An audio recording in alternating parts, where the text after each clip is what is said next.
Gentlemen's good luck.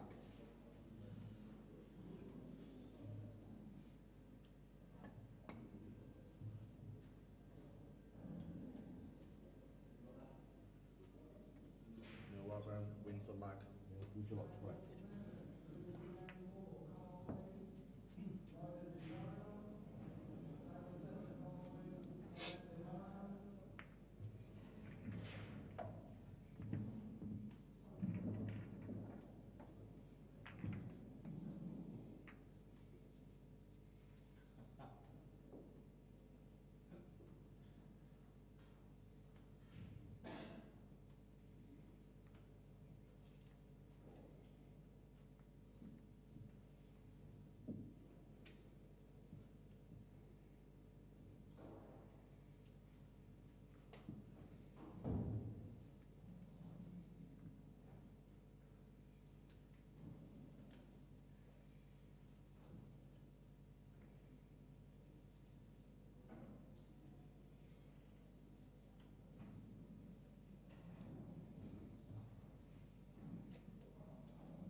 First frame, Raybone to break. Time running.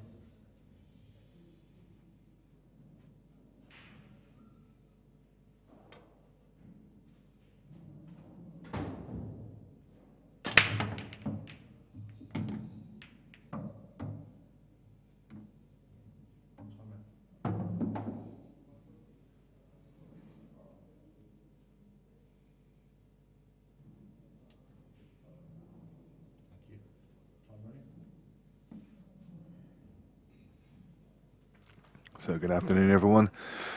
It's just 4:05, and we are here with a winners qualification game between the current #1 IPA ranked player, Neil Raybone, playing one of the legends of the game in Rob Chilton.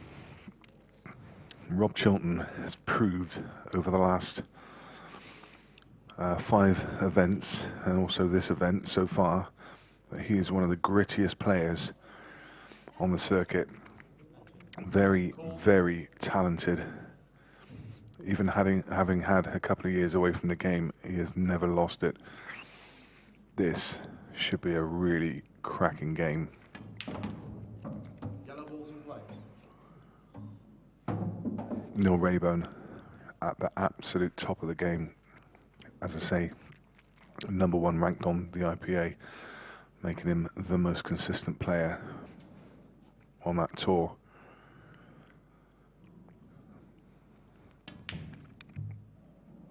Plays a great treble. What a super shot. First frame. You expect players to want to adapt to these skiddy tables, but no such thing.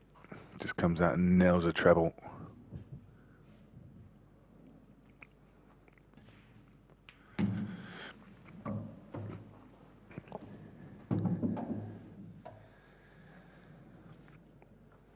Just take another look at that shot.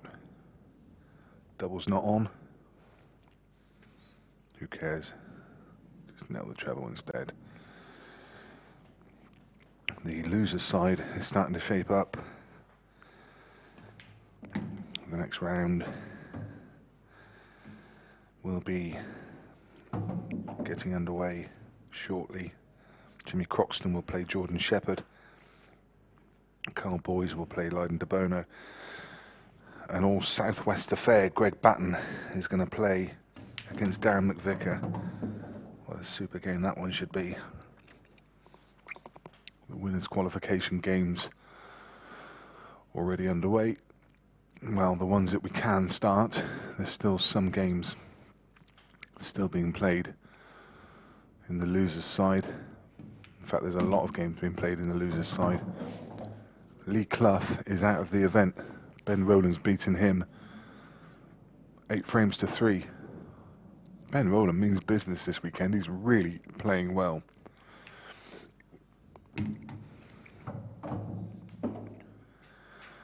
Brian Halco fighting it out against Gary Clark. He's currently 6-4 behind against the talented Irishman. Callum Singleton marching on 7 frames to 3 up against a very tough opponent in Sean Story. Craig Marsh has had a very hard game on his hands there. He was behind. I think he was actually 5-3 behind, and he's 1-8-5. So he's put his foot down and won 5 on the trot, as he's very capable of doing.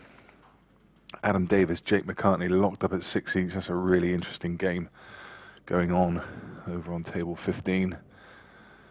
Ben Flack is currently 7-3 up against Richard Gifford. Liam Dunster 2-0 against Jez Graham. Gareth Hibbert 4-2 against Harjeet Singh. And Liam White 4-2 against Clint Ianson. That gets us bang up to date with all the scores around the arena. We will keep a very interested eye on all those games throughout the rest of the evening. So we turn our attention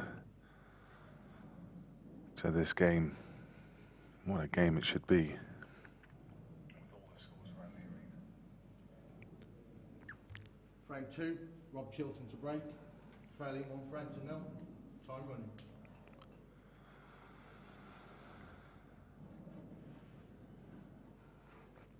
If you would be so kind to like this page, subscribe to the Beard Productions channel, and also if you could share, on your screen you'll see an arrow swiping to the right. If you click that, you can copy the link and share it onto your Facebook page. That would be greatly appreciated. It gets the stream out into the wider audience. Red balls in play.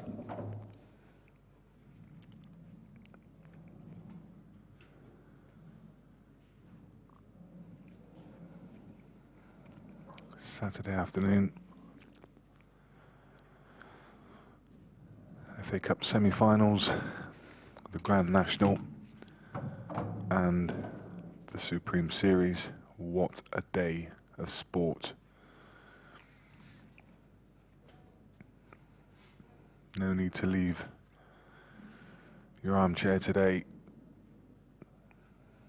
You can enjoy all of them.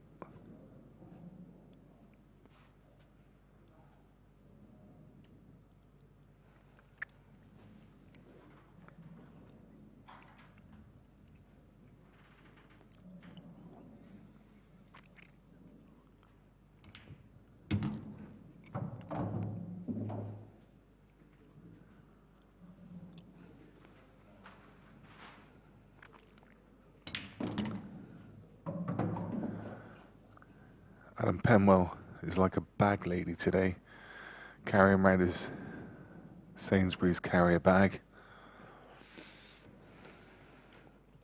picking up people's junk along the way. Hey? Yeah.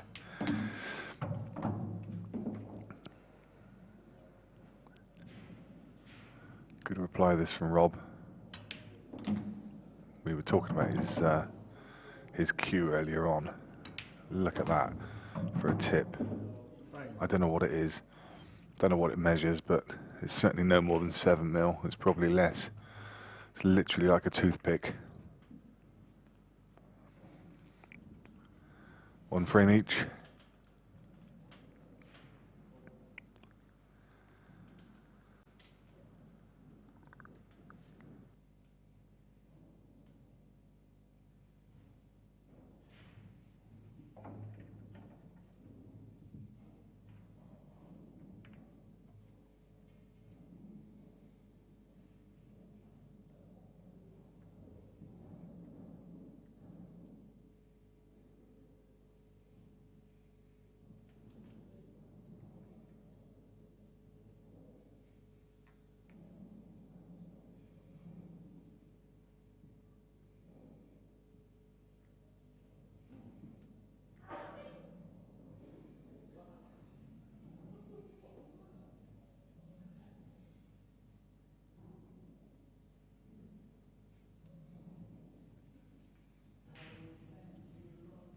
Frame 3, Neil Raybone to break.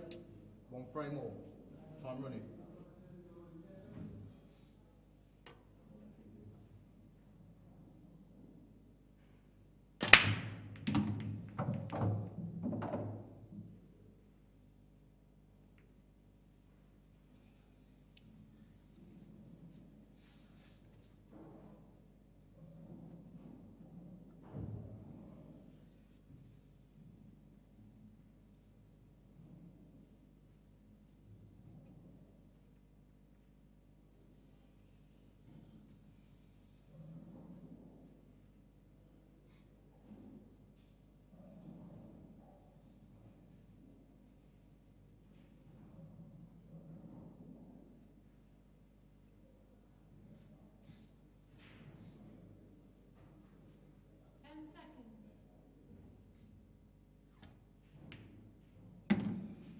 Chilton's in play.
I can see there being a decent number of break dishes in this game, but that one's just got away from Neil. He's got way too much angle here. He's gonna have to try and dig down into it and come off the bottom rail and back up again. He's caught his extension, but he's so close to the cushion, there's no way he can hold it. And the problem is, he has got kind of a natural angle to come around the back of the pack and back out into open play, but the bottom left pocket is covered by that yellow, so he can't do that. He's got to try and dig down in this and off the bottom rail. Well, you know, he's gonna just taking his medicine there. Looks like he can clip this one into the middle. I think he can find the potting angle. If not, he'll be taking the double. He's lining up the double. It looks from this angle that he can just find the potting angle, doesn't it? But obviously that yellow is just in the way. So, playing the double. Very makeable. Certainly after playing that treble earlier on. Nailed it. Absolutely nailed it. So, full of all the tricks at the moment. Doubles and trebles all over the place. It's good stuff.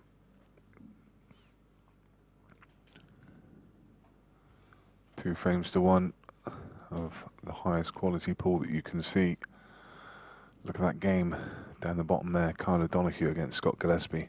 Two players that are in great form. Jamie Burnett in winners qualification, 1-0 up against Tom Cousins. Jamie Burnett showing his class and what he's capable of. John McAllister, Jack Whelan, table 14. How's that one not made a stream?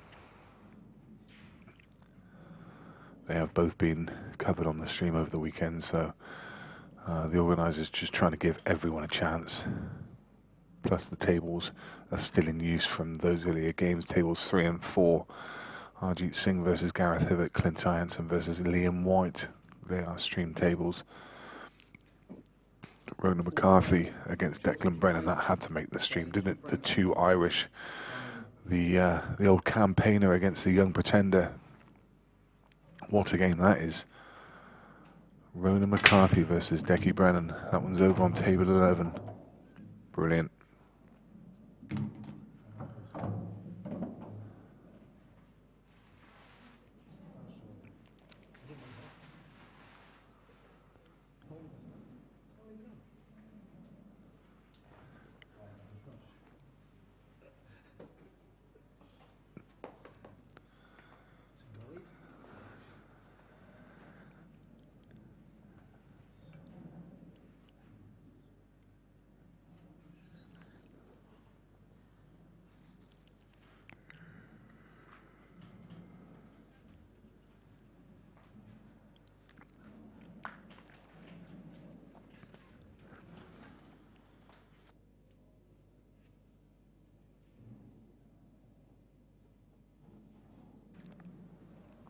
And a very good afternoon.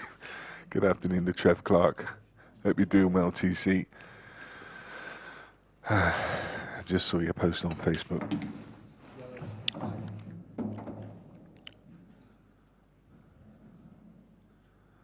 So, he's taking yellows. Both sets have their problems, and that yellow in amongst the three reds is horrible. Because if he tries to attack it from this ball, the trouble is, because it's sandwiched between the two reds, it's really difficult to get out. And when you need to cannon one ball onto another, which he would have to if he tries to attack it from this yellow down the rail, I don't like it. I think he's forced to. I think he has to try and get into it from the one down the rail. He may not. This is definitely the better ball to attack it from.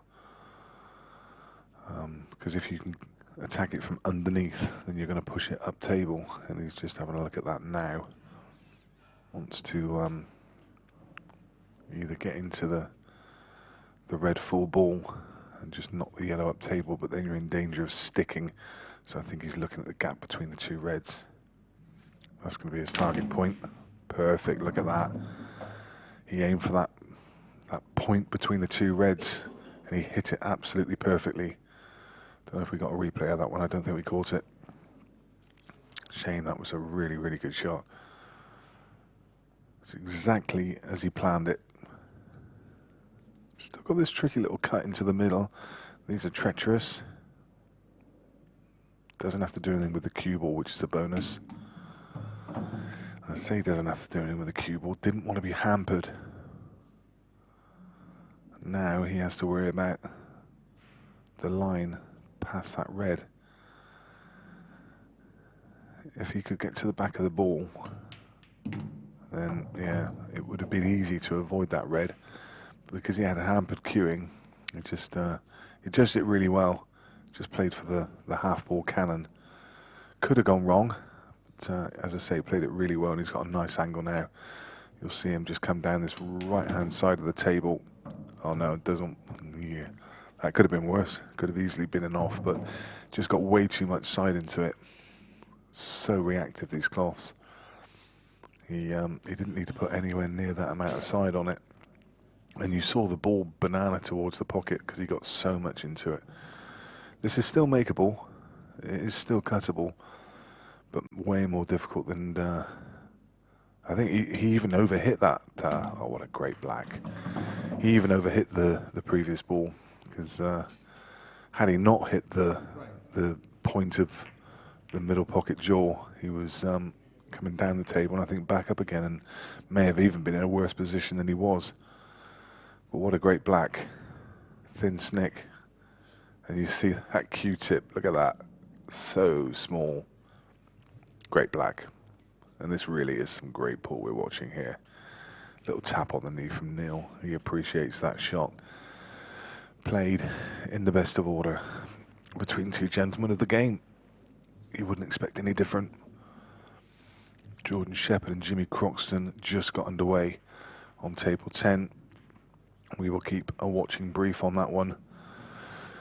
Gary Clark is on the hill versus Brian Halcrow. Callum Singleton is still on the hill versus Sean Story, but Sean Story's fighting back at 7-6 now. Jake McCartney's on the hill against Adam Davis. Liam Dunster 2-1 now against Jez Graham.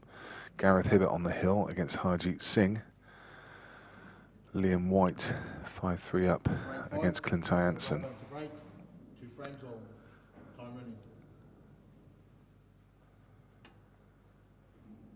Mark Boyle, Alex Bailey 1 each.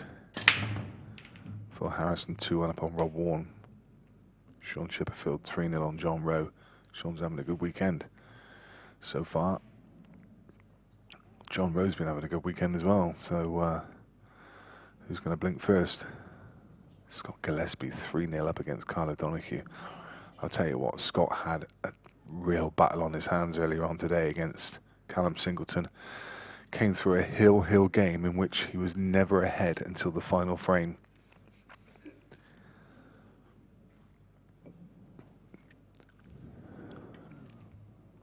if you're recently joining us on this Saturday afternoon, you're watching the Supreme Pool Series from Players Pool and Snooker Lounge here in Newcastle under Lyme.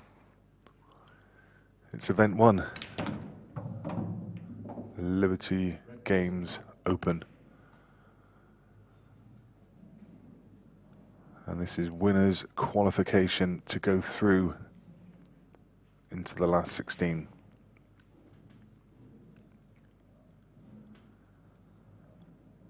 Eight from the winner's side, 8 from the loser's side will make up that last 16.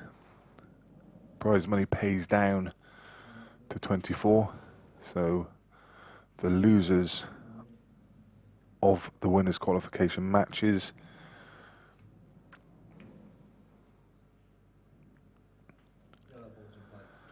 in fact they would then go down to losers qualification, so I assume that it must be the losers of losers qualification. Yeah, the losers of losers qualification get paid 17 to 24, so they get paid 250. And then the last 16 are guaranteed 400, 800 in the quarter-final, 1,500 in the semi-final, 2,600 for the runner-up, and £5,000 for the winner. So yeah, I was just trying to work out. Of course, I thought it was the losers of winners qualification, but of course they go in, they drop into losers qualification. So it will be basically all of these guys are guaranteed prize money. That's what's happening there.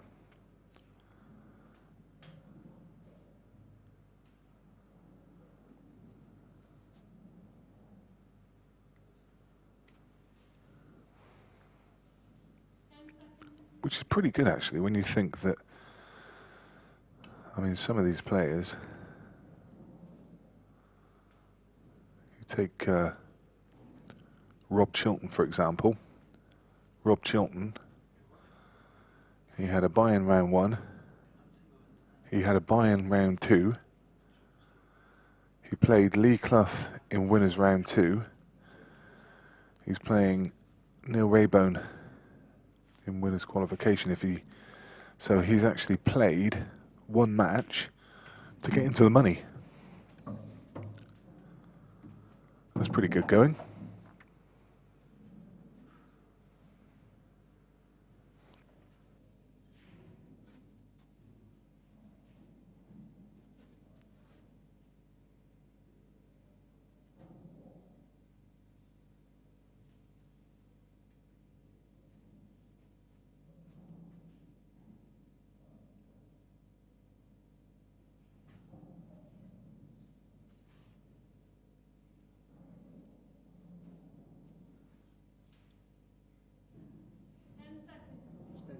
Extension called.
Jake McCartney and Adam Davis now in a hill game, 7 frames each.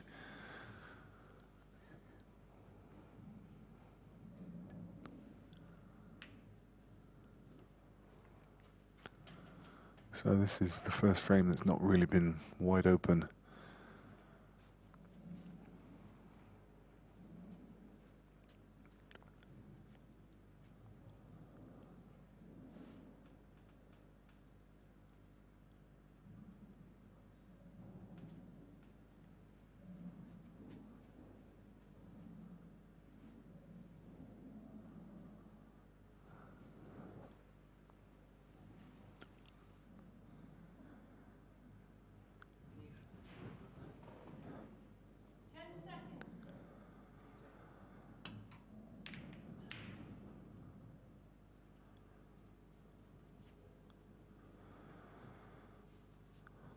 I think he's got away with this one. He didn't have too many options available to him, but he's left a yellow into the middle, and that's even if Neil decides to go for it. He's under no pressure to do so. He can simply move this yellow off the rail, and that's a nice shot. Puts Rob in a lot of bother. Don't forget that there are no totals, so the players have to hit a cushion after making contact with the object ball. So he couldn't just drop down onto those reds, almost guaranteed to leave some kind of shot for Neil Raybone. As it is, it could have been worse. He's only really left a tricky little plant. Neil's eyeing it up. You fancy him to get it, but as I say, it's not a gimme. He played that well and also released the other yellow, and now this becomes a frame-winning opportunity.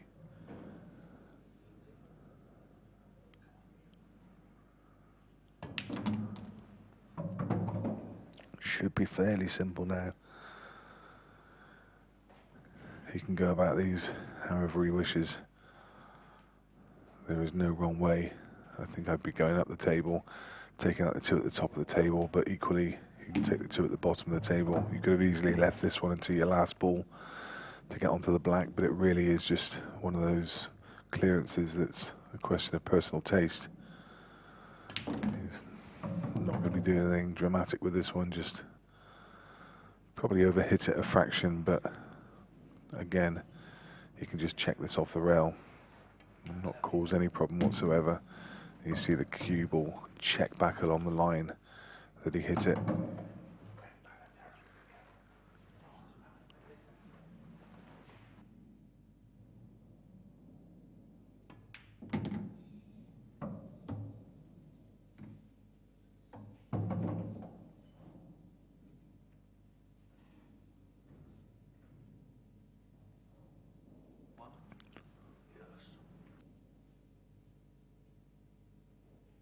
Callum Singleton is now through. That game looked for the world to be going to 7-8. Sean Story bows out of the tournament. I can tell you that table 4 is going to have the game between Darren McVicker and Greg Batten. So you definitely want to be watching that one. There will be fireworks. Those 2 players know each other on the table intimately. They are always playing each other in the Southwest Pool Tour, the Plaza Money League. They would have come up against each other on dozens of different occasions, and they'll know each other's game inside out. Darren McVicker, well, we've seen him this weekend already, and he is very much in the ascendancy. He's modified his cue action slightly, and he really is playing well. Greg probably not had the best of tournaments so far, but he's back in the groove today. There could be fireworks in that game.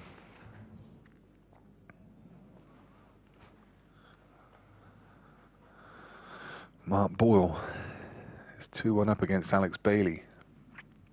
Ronan McCarthy is stifling the young pretender. He's 2-0 up against Declan Brennan. So we've got an all-Irish affair. We've got an all-Southwest affair. Trailing 3 frames to 2. Time running. Phil Harrison 3-1 up against Rob Warren. Sean Chipperfield 3-1 up against John Rowe. Jack Whelan 3-0 against John McAllister. Jamie Burnett 3-1 against Tom Cousins. And Scott Gillespie now 4-1 against Carlo Donahue. And I can tell you that Jimmy Croxton is 3-0 up against Jordan Shepherd.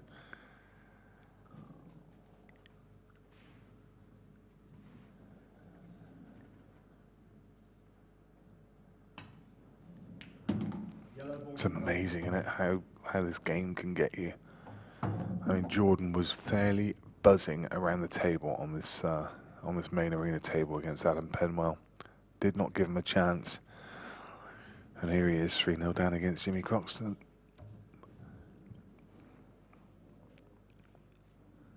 No disrespect to Jimmy, of course. Jimmy, very, very capable player, as we saw earlier on the stream games. Look at Rob Chilton again.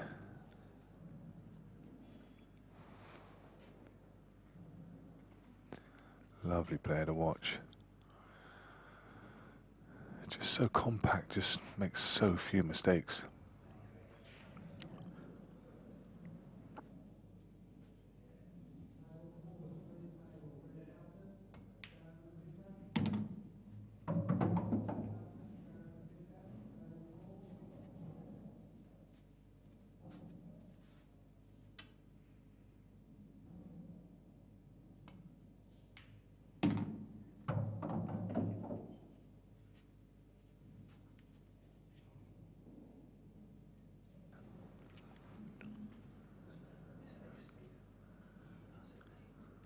Peculiar.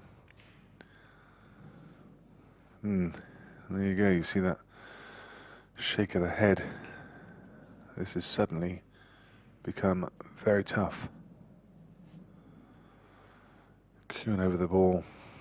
You're not looking down the line of the pot. That makes it so much harder. As any club player will know. Wow, what a shot that is. Honestly, I mean, he's been a bit, I mean, you can forgive him, he's overhit it a bit. You can actually still see the potting angle of the yellow, but when you're hampered like that, I mean, just go down the club. If you don't play those shots off, and just go down the club and try and play that shot he's just played there, hampered over the top. You're not looking down the line of the shot, so you have to. It's almost like a jump shot. You have to pick your line and then play the ball. In fact, it's exactly like a jump shot. If you'd have watched the white ball, it did just jump slightly off the table as he made contact with it, and yeah, in the same way that jump shots, you literally just got to pick your line. No good. He's got that flick on the way through, and he's in off. You know, he's not going to like that at all. Rob, the first person to criticise his own mistakes. Ball in hand, anywhere on the table, and from Neil's perspective, well, it's not a great layout, is it? Without a free shot to break open the table, ball in hand, it's not a gimme clearance. You may see him try to develop one of the balls. Yeah, so he's left an angle now on this one up into the top corner. He's going to try and punch this one off the rail. It's the perfect angle because, and it's zero risk as well because he's always going to be on the one to right-hand corner bag. Just plays it lovely. You can learn so much from watching these players.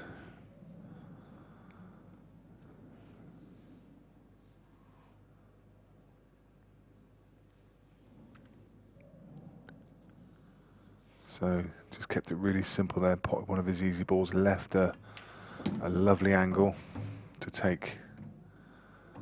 And he's done it again here. In fact, I think he's just a touch straight, but I think he's tried to leave an angle there so he can go cush first and then just nudge into the back of the red the first red of the two. He can land it and just play the plant, but I think what he was trying to do is leave an angle, cue ball off the bottom cushion and just nudge in behind the first red and leave the second one. He's not got the angle, so he's going to have to take the one at the top of the table. Now he does have the angle. So you're going to see him play this white ball down to the bottom cushion and just nudge into the back of that first red. It's almost the perfect angle. Well, he didn't get it, but that's still absolutely fine. He's just hit the top half of the ball rather than the bottom half. I preferred coming under the ball because you were guaranteed to be on one of the reds that playing it the way he did. He wasn't guaranteed to be on either, but he played it really well. And finishes the clearance and pounces on that mistake from Rob, where they've been going toe for toe, toe to toe. Now he's got some daylight and he's 4-2 ahead.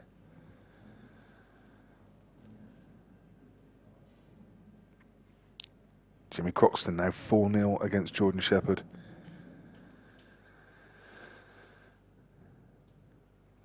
Clint Ayance and Liam White 6 each.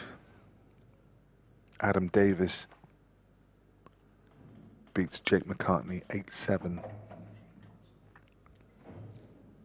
Shane Thompson beats Steve Petty 8-2. And now he's back in action against Adam Davis. So that's another big game for both of those. Normally I'd be cheering on Shane, but come on, Adam.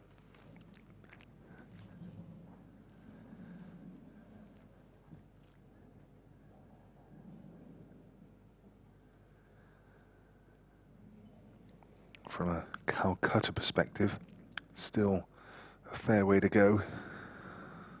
Need to get through to the last 8.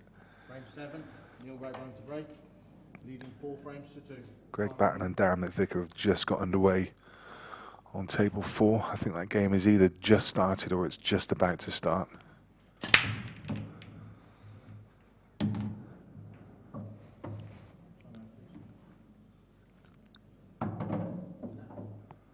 No, still not started, but will be shortly. The table's ready for them. Just waiting for the players. Oh, sorry, yeah, he's just refreshed it and it has actually started yet. So that's across on table 4, which is one of the streamed games. Get this, Jamie Burnett 4, Tom Cousins 1. Jamie Burnett means business this week. We picked him out last week as being a real talent around the table. Well, we know he is. We know he's capable. We know he can do it on the snooker table, but who expected him to turn up this weekend and start blasting away all the opponents? That's what he's done. And he's currently 4-1 up against one of the best players in the country. Talking of 4-1, Jack Whelan's 4-1 up on John McAllister. Jordan Shepherd's got one on the board and is now 3 behind Jimmy Croxton at 4-1. Carl Boys and Leiden de Bono 3 each. The young 20-year-old Malteser holding his own. In fact, he's just won the next frame and now he's ahead of Carl Boys, and Carl Boys has been absolutely flying through this field.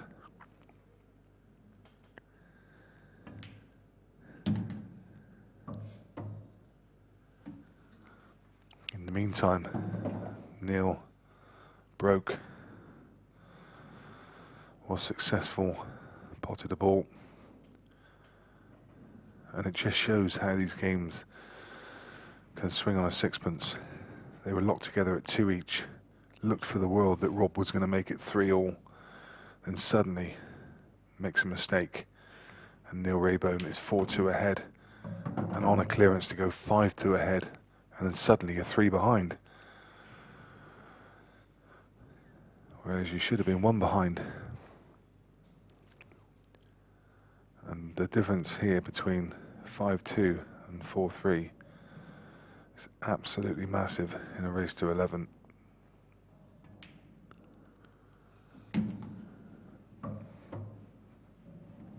Just flawless pool at the moment from Neil. Making the game look simple.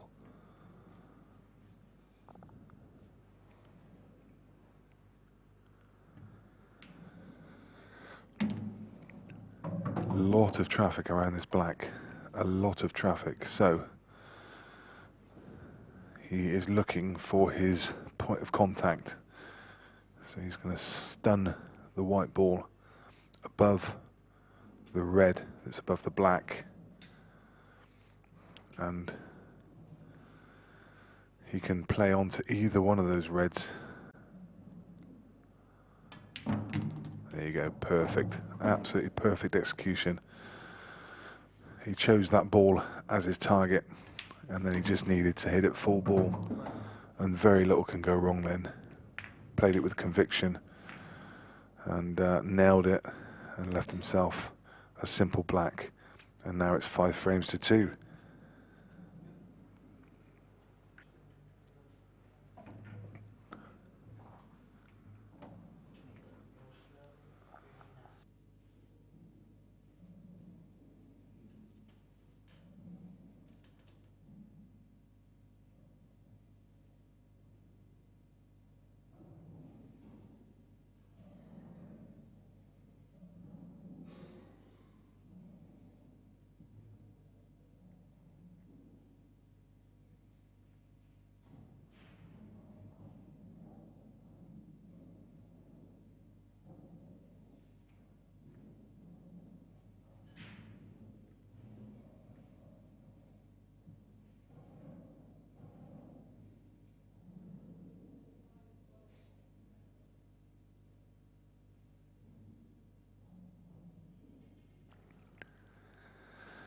Now 5 frames to 1, Jamie Burnett versus Tom Cousins. How much did Jamie Burnett go for in the Calcutta? 5 frames to 2. Hey, he was in a group, wasn't he? 450 for the group. Wow, someone's had an absolute bargain, because you get the non-elite as well. The non-elite 5%. Who owns Jamie Burnett? What a touch they might be having this weekend if he keeps doing what he's doing at the moment.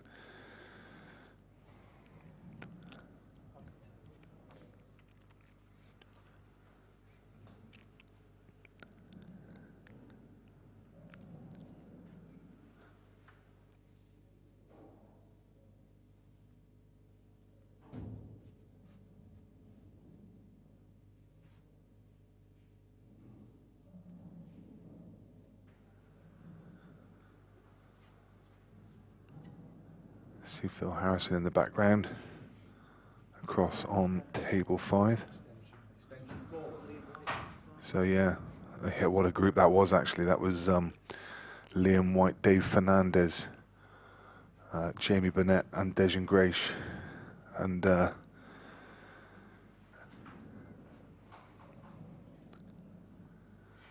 600 quid that went for.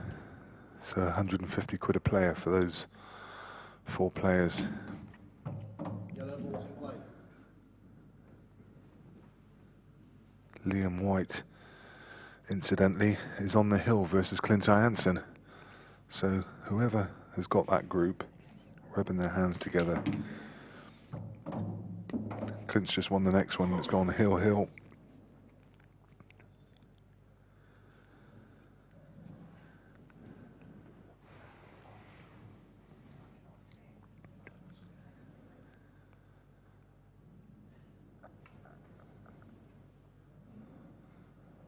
Must win frame this one for Rob. Too close to the cushion. I think he feels he's had a bit of a kick there. He's asked for the cue ball to be cleaned. You heard a tut as soon as that ball reacted.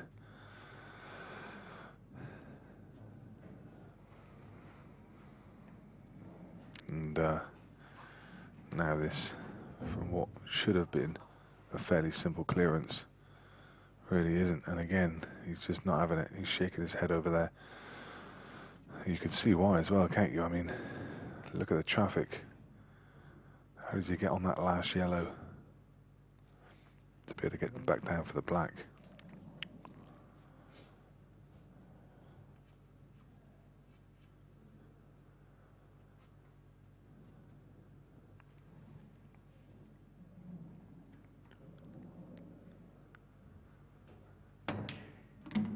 Well played. Well played. Hamper queuing stunned up through the gap. That was really nice. That was way better. Way more tricky than he made it look.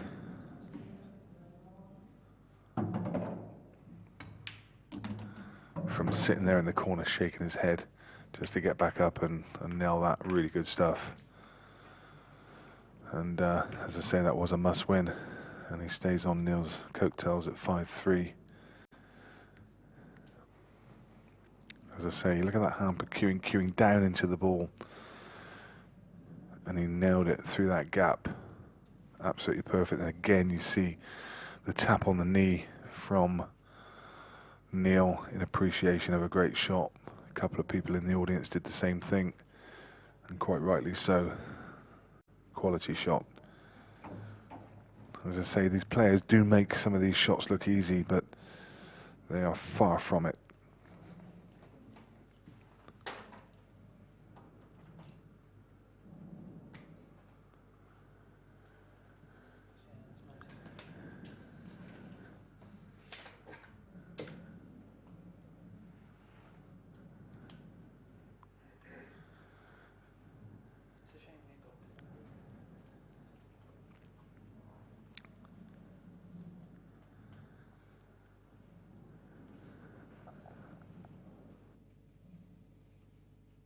Frame 9, Neil Raybone to break, leading 5 frames to 3. Time running.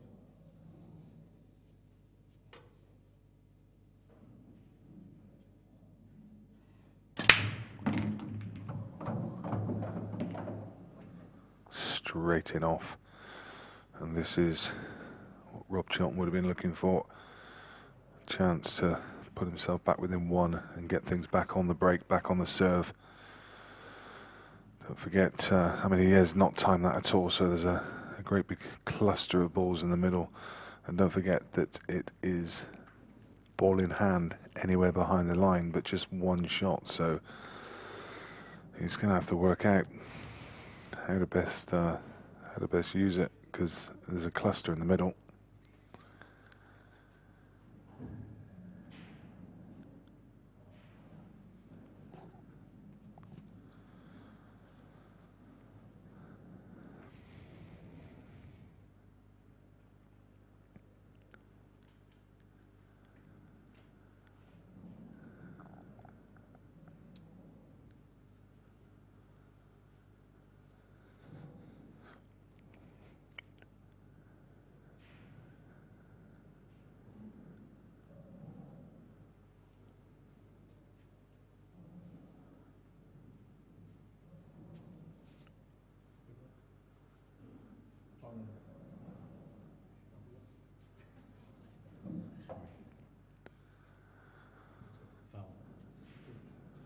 Ball behind the break line. So, what does he do here? He's got a problem with the yellow just above the black. And the trouble is, if you do attack that yellow, you've got a damn good chance of pushing the black safe. He's definitely going to go yellows here, but it's how you go about this clearance. I think he's going to have to try and attack that little problem early doors. May even try and do it off his first shot. Yellow ball's in play.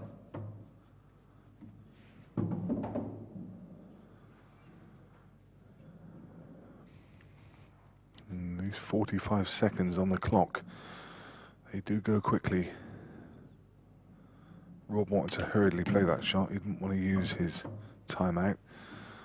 Just a little brush, a little graze. It was unwanted, but it left him just the wrong side of this ball into the middle. I think he was trying to get all the way down into the gap. I think the plan would have been to take the one below the black next and then stun up into those reds and try and leave that yellow above the black into the middle. But he hasn't got that option now. Oh, just dropped. And even now, hasn't got that option because he's come too high again. But he has a better angle now. I wonder if does that yellow actually go into left centre? I've been saying he's got a problem with it, but actually, I wonder if it does go to left centre. Don't think it does. Well, it must. He's played onto it. Very difficult to see with these foreshortened angles. For the life of me, it just doesn't look like it goes, but it clearly does. There you go. This time, he has to be careful. He's going to be pushing the black towards the yellow. Doesn't want to hamper that yellow. Doesn't want to hamper the black, so he has to be really careful about how he plays this. Just trying to work it out.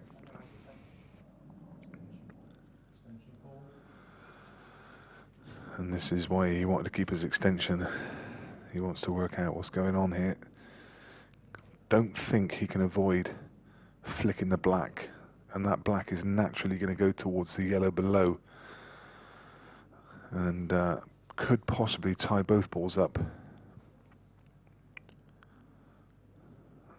It's about the fourth time he's been up on it.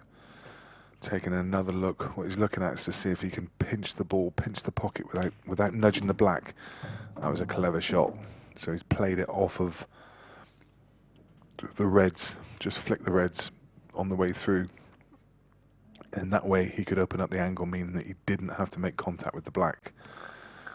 Very clever shot.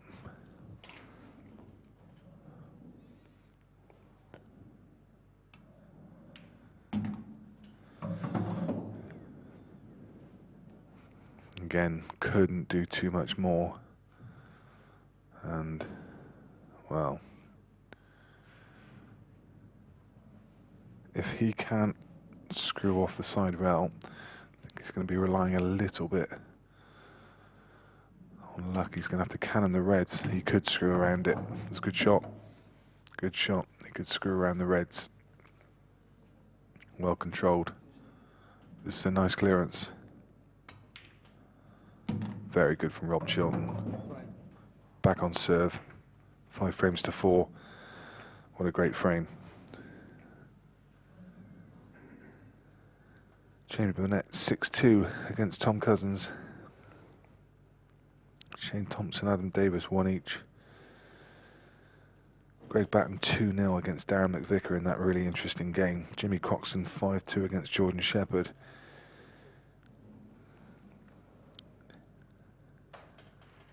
You fear for Jordan. He never seems to prosper on that loser's side. He's just won another frame. He's still in it at 5-3. Alex Bailey's 3-2 up against Mark Boyle. Declan Brennan has won 4 in a row. He was 2-0 down against Ronan McCarthy. He now leads 4 frames to 2. Phil Harrison leads Rob Warren 4-3. Sean Chipperfield leads John Rowe 5-3. Jack Whelan is blasting away at John McAllister, and he's 7-2 up. And Scott Gillespie is the same scoreline, 7-2 up. 10th frame. Rob Chilton to break, trailing 5 frames to 4. Time running.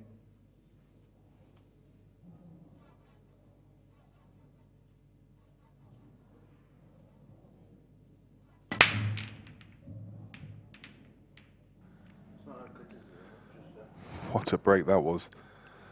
Look how many balls have gone into the top half of the table. No question there about whether he made the 4-point rule.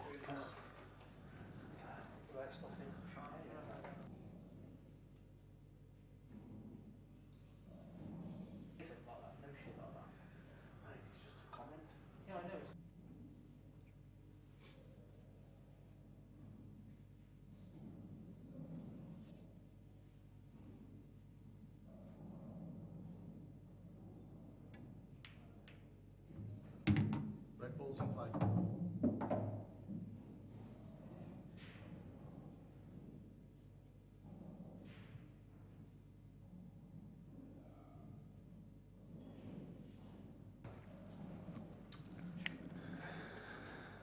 Still hanging over in that loser section. Liam Dunstan now 5-1 up against Jez Graham.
I say the wrong thing to somebody, they are.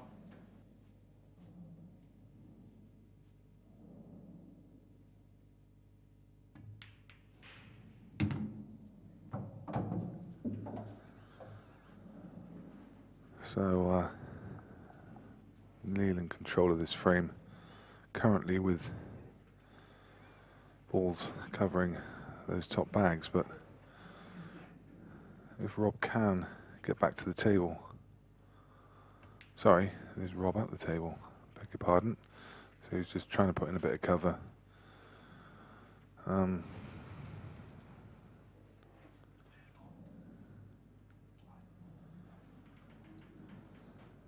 This rule set, he can try and get an advantage, so those balls at the top of the table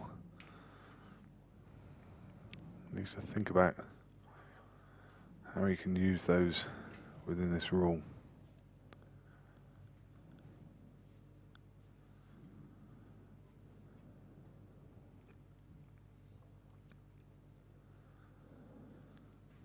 You may see him just drop yellow onto yellow and just push one of those closer to the pocket, but it's not going to do him any good, and he knows that. So, in fact, that was more clever. It was just nudge the red.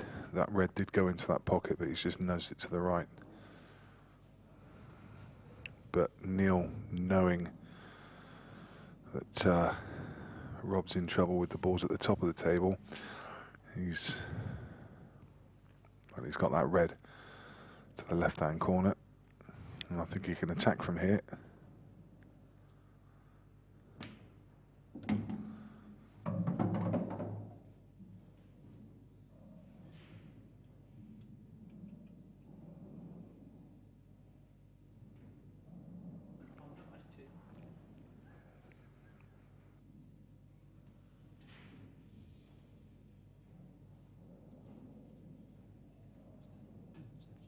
Extension call.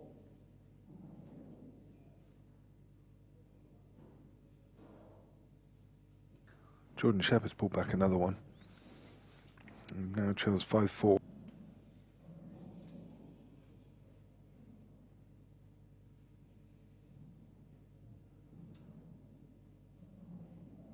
Callum Singleton underway with against Craig Marsh. He's 1-0 up.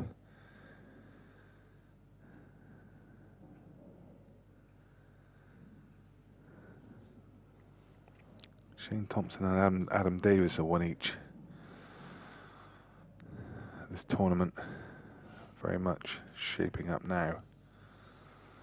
So Neil looking at the attacking option. He's going to play this with a bit of pace to make sure that red comes back out, and he couldn't have played that any better.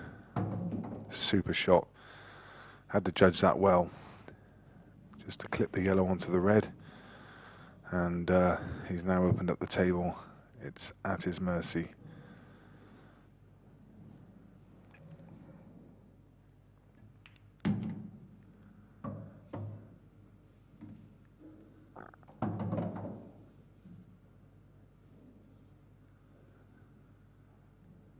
Alex Bailey now 4-2 up against Mark Boyle.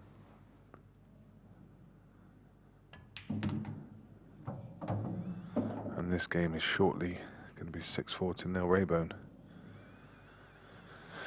Definitely got the edge at the moment, and I don't think it's necessarily a playing edge. It's more that Rob's not really had the run of the balls, but equally Neil showing why he's current IPA #1. Also, Neil is local to this club. He loves playing on these tables.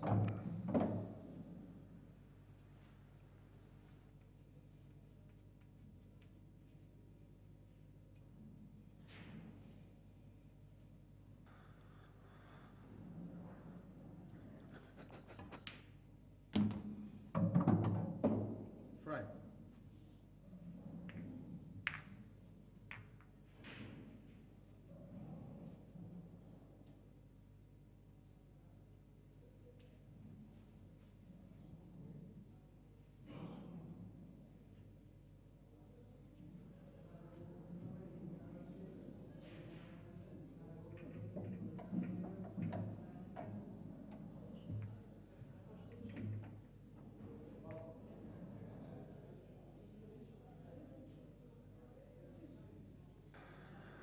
Shane Thompson now 2-1 up against Adam Davis. Gareth Hibbett and Clint Hanson just got underway. So that means that Clint, having been 7-6 down to Liam White, won the next 2 frames. And that's Liam White out of the tournament. Look at some of those other scores. Jack Whelan 8-3 up. Jamie Burnett still 6-3 against Tom Cousins. Tom Cousins fighting back, as he always will. Scott Gillespie making light work of Colin Donahue, 9-2 up. Jordan Shepherd battling back. Carl Boys 6 frames to 4 in that race to 8. Nitty affair between Frame 11. Greg Batten and Darren McVicker. Raybone to break, leading 6 frames to 4. Time running. And you can see Greg in the background at the table in that white shirt. What a break that is. Well, the ball's almost forming the old practice lineup through the middle of the table. That's the way you set them up when you have a practice. Put the balls in a line up through the middle of the table and take them out. Look at that. 1, 2, 3, 4, 5, 6, 7, 8 balls all in a line.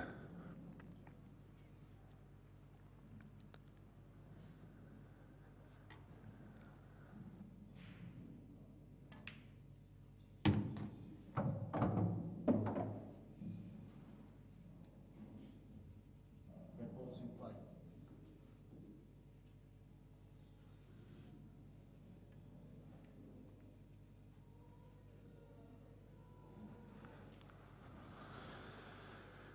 Simple stuff here from Neil.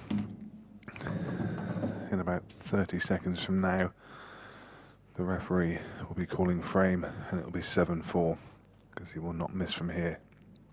He's not going to be quite as quick as Jordan Shepherd is in making this clearance, but it is simple drop-ins. That was the first one of a series of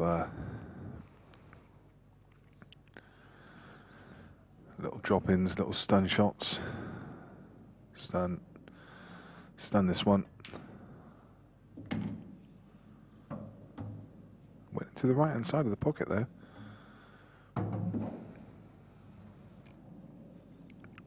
Drop this one into the middle. There you go. Stun that one in, and then a little stun on the black. Doesn't get much easier than that.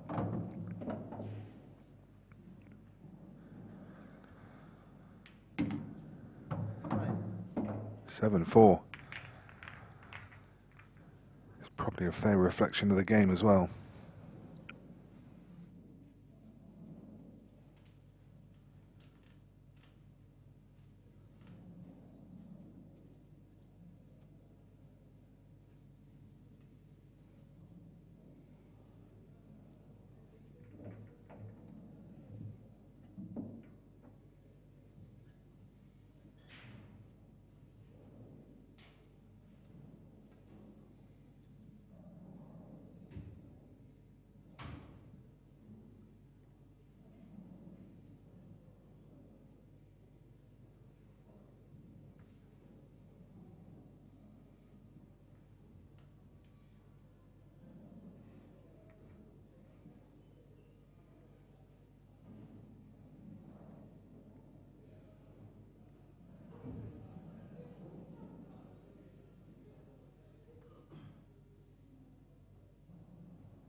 Frame 12, Rob Chilton to break, trailing 7 frames to 4, time running.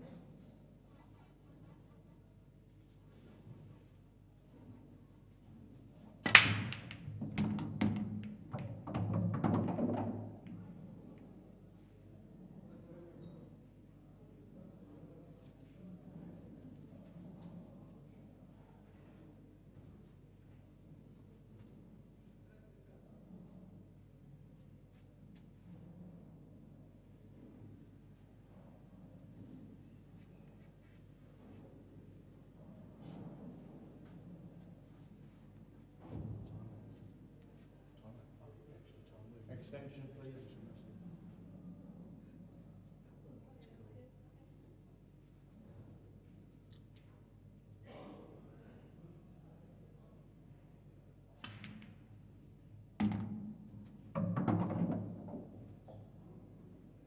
Yellow balls in play.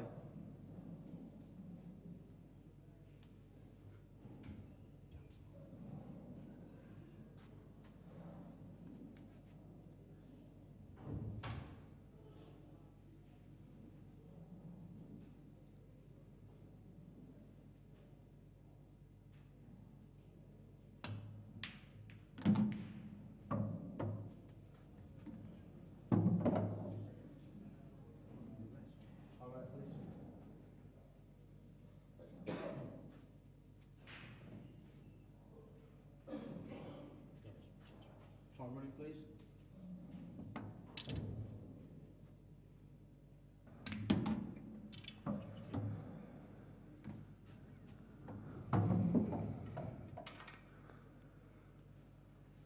So, Rob on yellows, swiftly going about this clearance.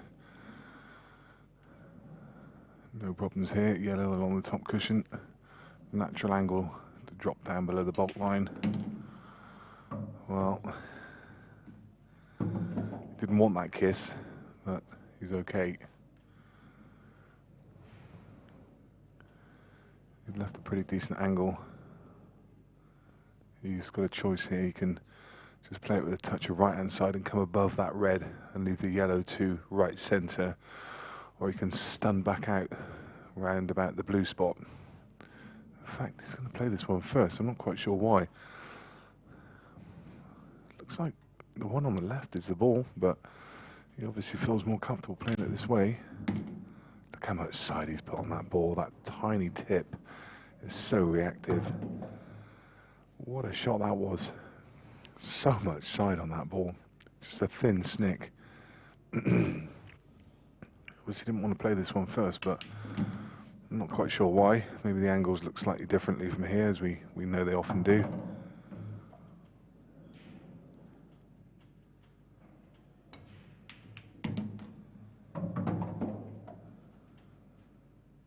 Frame. No free calls frame.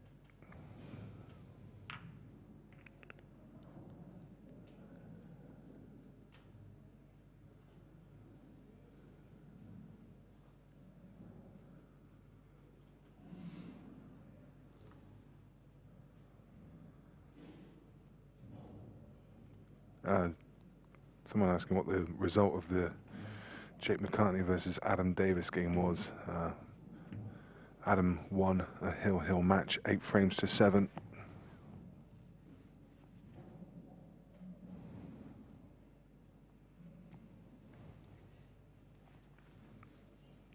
Scott Gillespie on the hill now against Kyle O'Donoghue, 10-2. That's a bit of a battering. Declan Brennan's still got that advantage over Ronan, 5-3 up, 5 each, Rob Warren and Phil Harrison. It's amazing how many times you see Phil Harrison locked in a game at about 5 each, and in the second half he just seems to ascend, and so often you see him at 5-all, and then the next thing you look up and he's won 11-7 or 11-6. Just seems to have a second half game to be able to accelerate. I guess the best players can accelerate through the gears throughout the match. Sean Chipperfield 8-4 against John Rowe. Jack Whelan 9-3 against John McAllister. Tom Cousins trailing Jamie Bennett 7-3. Jimmy Croxton, Frame 13. well, Jordan having Neil Rayburn brought it to back to break, 5 each. Jimmy leading Croxton has the edge at 5 6-5 now. frames. Neil Raybone about to get this frame underway.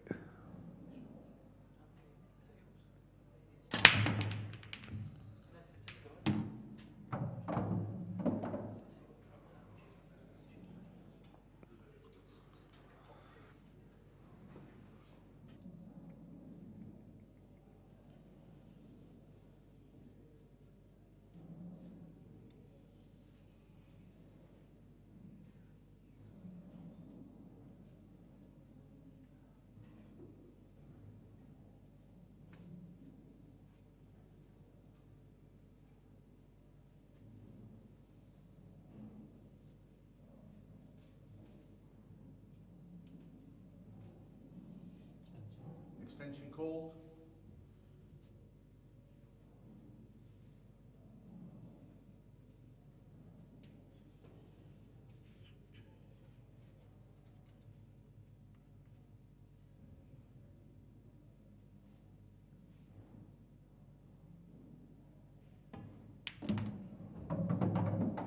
Red ball's in play.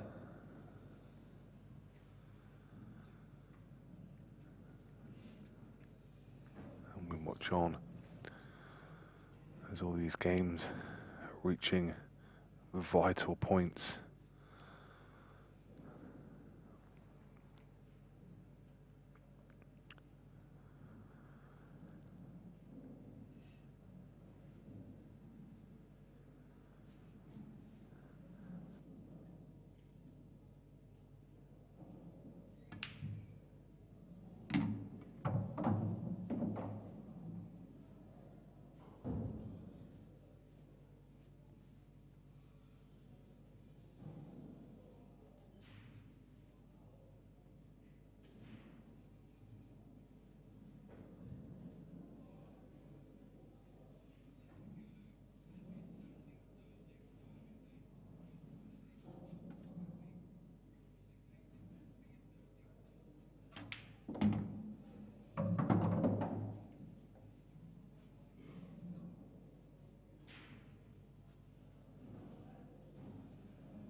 He's got this tricky red on the side rail, but he does have an angle on the one to the left of those 3 in open play to screw across and nudge it out. Difficult one to get out though. It could easily stick on the yellow and not come out. That was always a problem. But I think he's okay now. He can play it off the yellow. It's come out perfect. He can play that down onto the yellow. He can take out the 2 to the right if he wants to, but I think he'll be playing the 1 to the left first. He could leave that 1 on the left till the last if he wants to. It's just, again, a question of personal taste. I think he's going to play the 1 to right middle and then just drop through a few inches for the 1 up into top right, take out the 2 balls in open play. Oh my goodness, what a miss, just taking his eye off the ball. I'm just going to step off for commentary for a couple of minutes, take a bathroom break, and I'll be right back.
14th frame, Rob Chilton to break, trailing 7 frames to 6.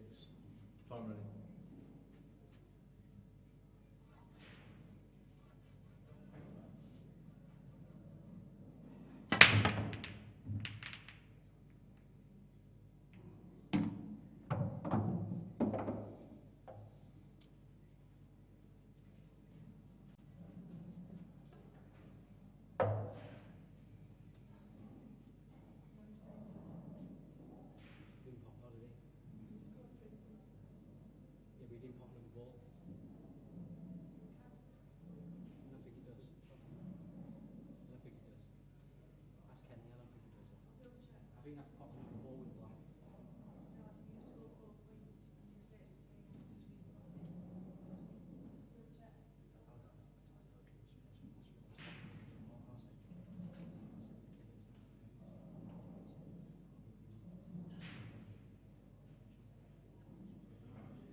Yes, mate.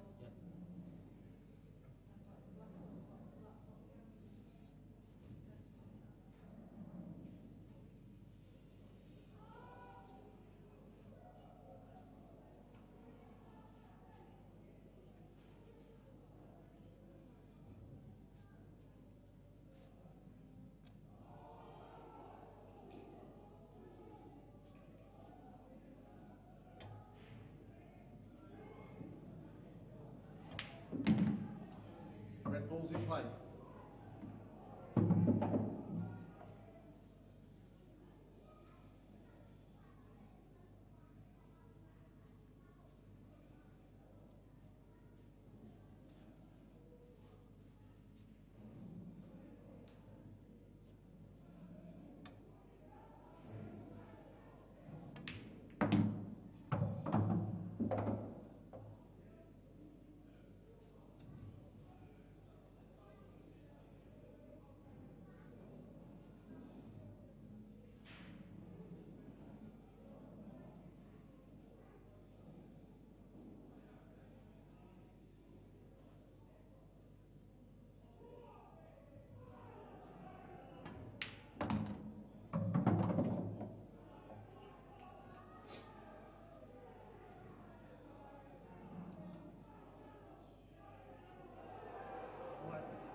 Extension called.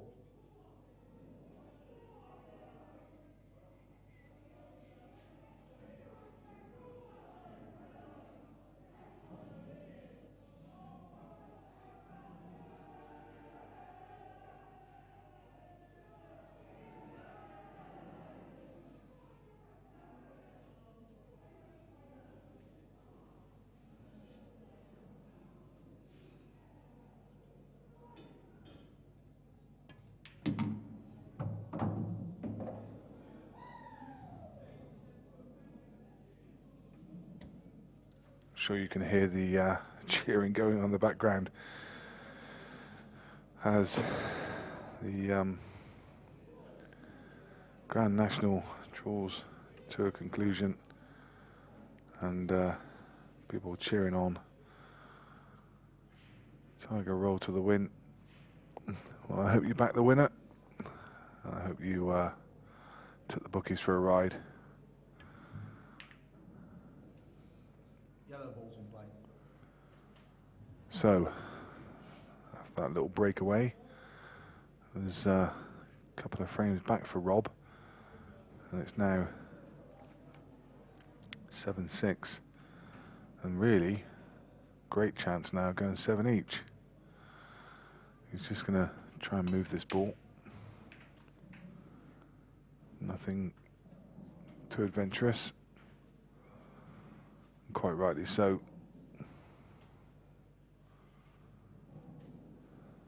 With the ball tied up like that. Just moving it off the rail and leaving Neil in a lot of trouble.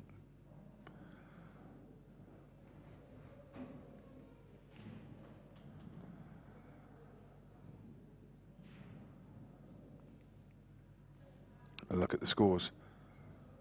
Liam Dunster on the hill versus Jez Graham, 7 frames to 2. Alex Bailey in winners qualifications, 6-2 up against Mark Boyle. Declan Brennan, 6-4 against Ronan McCarthy. Phil Harrison, 6-all with Rob Warren. Sean Chipperfield, 10-6 against John Rowe. Jack Whelan, 10-5 against John McAllister. John McAllister trying to fight back. Jamie Bennett 8-4 against Tom Cousins. Scott Gillespie 10-2 up still against Carl O'Donoghue. Jimmy Croxton did the job on Jordan Shepherd. He's beaten him 8 frames to 5, and that's Jordan Shepherd out of the event.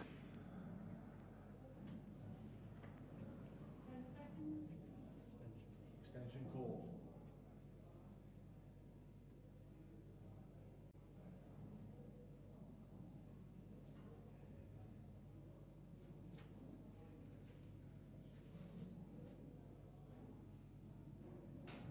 Carl Boys and Leiden de Bono, 7 each on the hill. Greg Batten 5-2 up against Darren McVicker. Gary Clark 6-4 against Ben Rowland.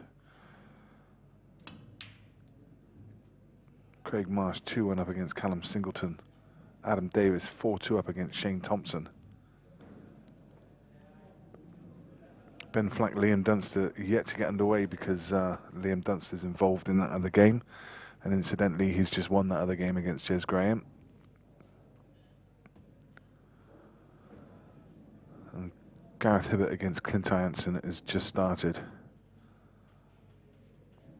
So, losers qualification is due to start at 6 o'clock. I would suggest that we're going to be some way off of that. Well, some of the games will start, for sure. But Liam Dunster's still yet to get underway. He's going to be playing Ben Flack. That game should have started at 4, so they're about an hour and a half behind.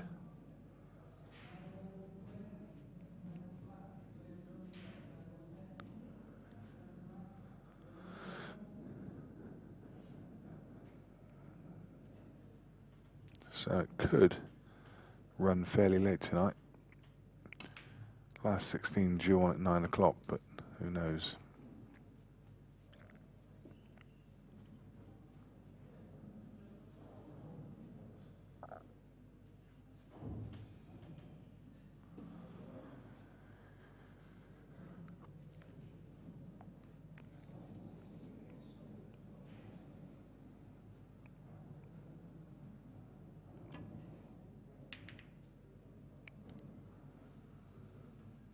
And again, Rob will more than likely just do exactly the same thing.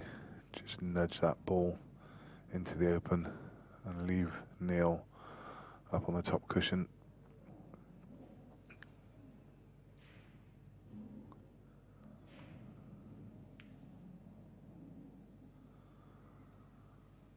Yeah, it's okay. Could have probably played it through. It's not a bad shot, actually. It's don't forget that Neil can't just run off the bottom rail and run into the back of the red, he has to hit a cushion afterwards. No totals in this rule set, so he's going to have to hit this with a bit of pace, which means there's a danger that he could open up things for Rob. Played it well, so Rob still has these balls tied up on the side.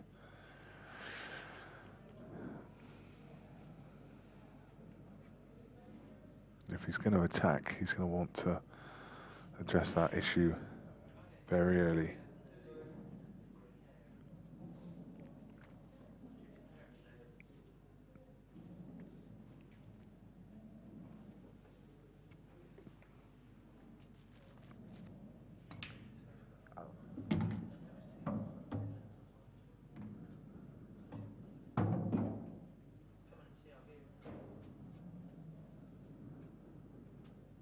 Pepsi asking if there's any news on that Darren versus Greg game.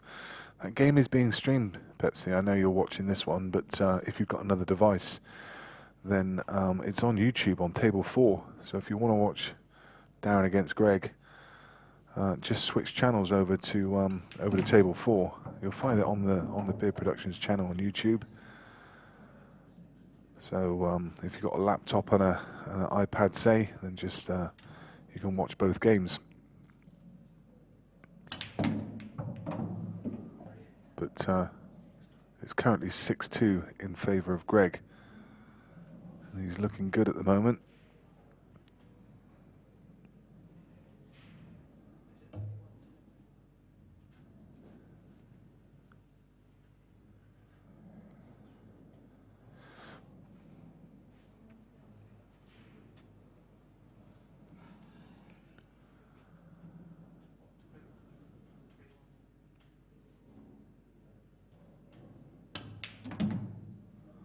What about this for a shot? How's your luck? Not great. Not great. That could have come out so much better. He's got a fiddly little plant down the rail, which is just a stinker. And even if he gets it, he's still got the other yellow just below the middle bag, welded to the side cushion, so nasty.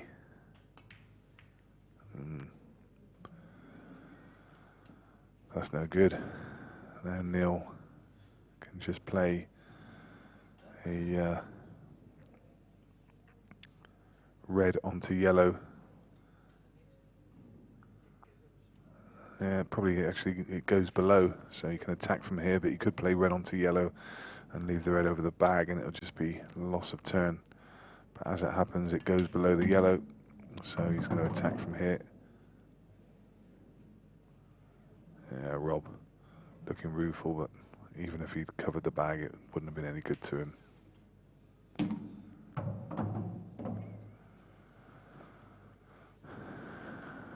Wow, a bit too much angle on this one. It's not ideal because the black doesn't go to the bottom left, so he's going to have to come twice across table, or he's going to have to put some real fizz on the ball.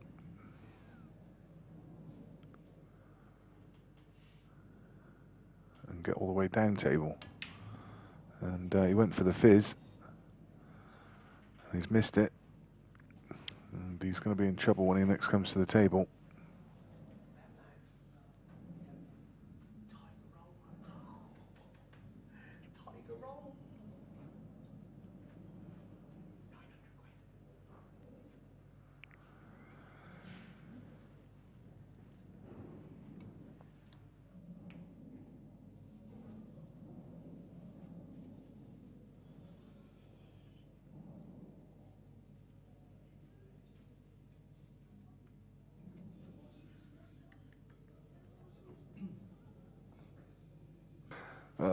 Adam Penwell's just been in the box telling us that he was on Tiger Roll, and he's going to go swiftly go down the shoe shop and buy himself some new shoes. He doesn't have to stick with those Oxfam ones anymore.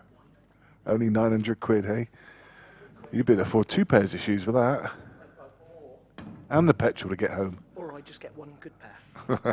Maybe I'll get one good Buy a pair off Ben Rowland, that's probably what you need to do. A pair back to Oxfam. Because then I'm kind of recycling, aren't I? Is that a good idea? Ah, dear.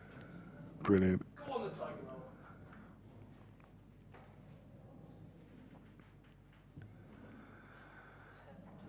Roll. Everyone loves a winner. Great batten now, 7-2 up and on the hill against Darren McVicker.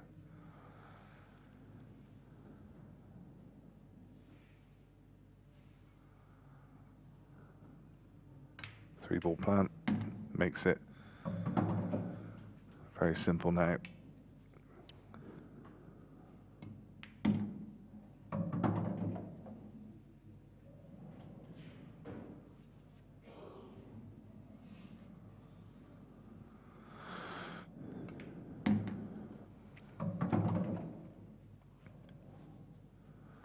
And the black to level things up, having been 7-4 down, he wins 3 in a row.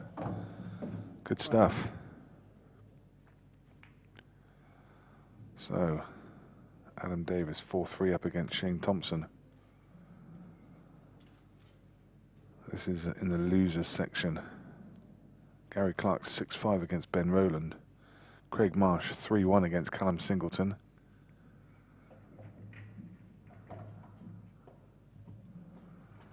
Clint Anson's won the opening frame against Gaz Hibbert. Declan Brennan 6 each now against Ronan McCarthy. What a good battle that is. Alex Bailey, look at that for a scoreline. Alex Bailey is 7-2 up against Mark Boyle. Alex Belster Bailey. He only played one event in the first season, so he's back with a bang. He's through in winners qualification and looking good for a place in the last 16. Can Mark Boyle fight back? Jamie Burnett needs 2 more against Tom Cousins. He's 9-5 up, and that would be a surprise result for some people. If you watched Jamie play last night, then you'll know what he's capable of.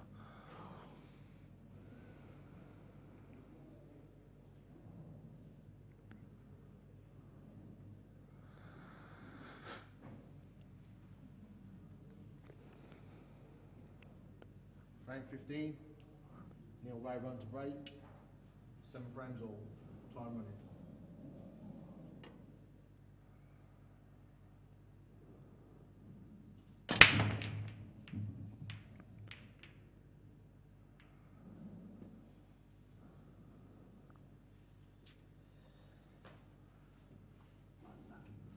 Very unlucky. How's that yellow not dropped?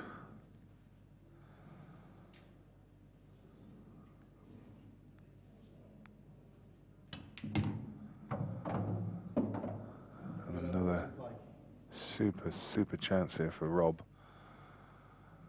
And looks like he's going to take the lead here.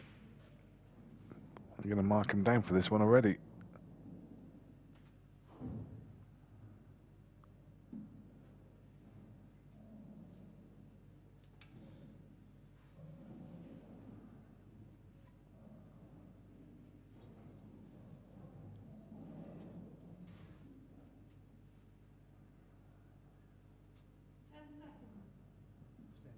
Extension call. Rob using his extension. Just trying to work out the best way. There must be about 1 million different ways you can take these balls out.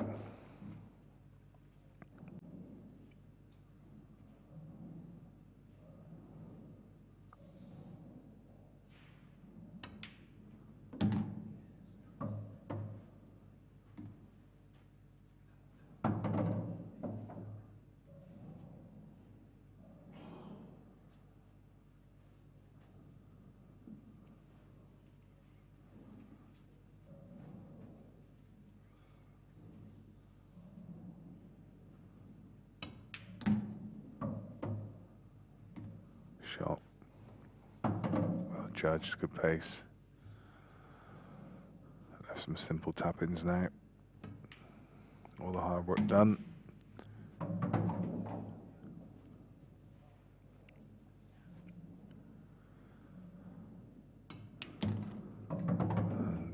These last couple of balls, almost a mirror image of the last frame. Just drop the yellow in and leave himself the black into right centre, exactly the same as he did in the last frame. And that unlucky break from Neil Raybone with balls tracking towards both corner and centre bags. How they didn't drop, I don't know, but they didn't. And it's now Rob Chilton who takes the lead at 8 frames to 7.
Frame 16, Rob Chilton to break, leading 8 frames to 7. Time running.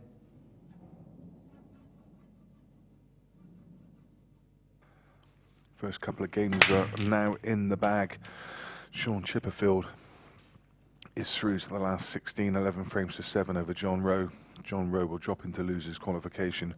Scott Gillespie is through 11 frames to 3 against Carlo Donahue. Scott Gillespie through to the last 16. Shane Thompson now leads Adam Davis 5 frames to 4.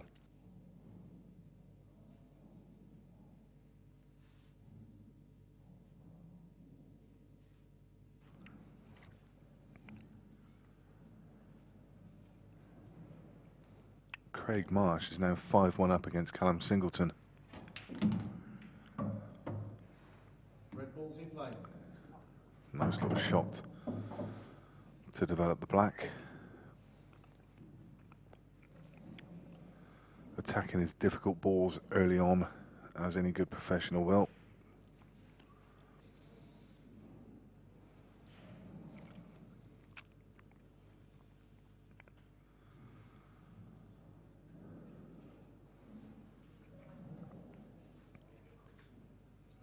Extension call.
Yellow ball's in play.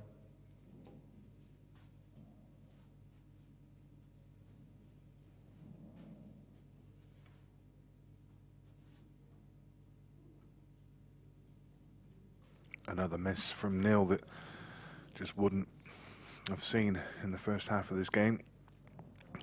He was playing some really good pool, but a few mistakes creeping in now. As Jamie Burnett goes onto the hill against Tom Cousins, he's 10-6 up. John McAllister still fighting back. Jack Whelan seems to have been on the hill for ages. I think he was 10-4 up, it's now 10-7. Phil Harrison's taken the edge against Rob Warren and now leads 8-7. Declan Brennan leads 7-6 against Ronan McCarthy. So all starting to warm up.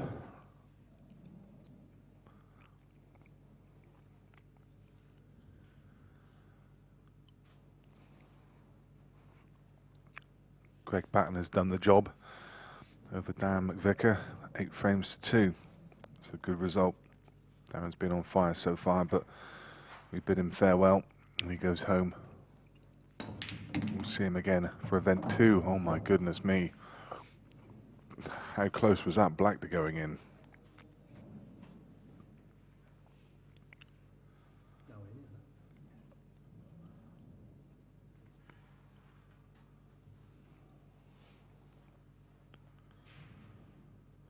Now he's got all kinds of problems. With the black going over the pocket, he's got these 2 yellows at the bottom end tied up. He's got 2 yellows at the top of the table tied up.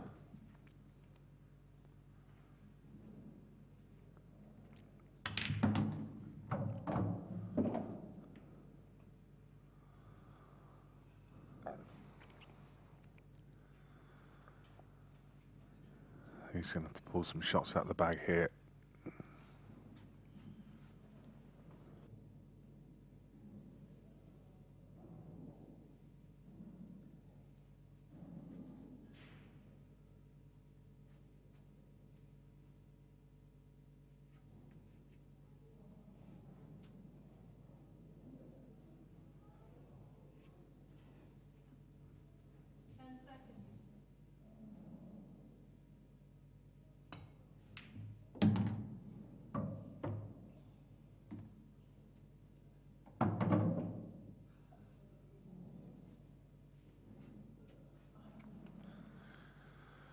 Just keeps pushing those 2 yellows together closer and closer. I was just wondering whether he could play him first and maybe pop one of the yellows off the back of the red, or he could just flick off the front yellow and just come in behind the 2 of them and lay a snooker. Do you know what? I don't think that shot's a million miles away. Yellow onto cushion, onto the back of the, yeah, just like that. Oh my goodness. He's trying to pop that black. It's a couple of goes he's had. Not left much. He knew him playing that shot, he wouldn't be leaving much. And Neil comes to the table in a lot of trouble. And it's hard to see how he can win this frame.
And in playing that shot, Rob's almost given a bit of a lifeline to Neil.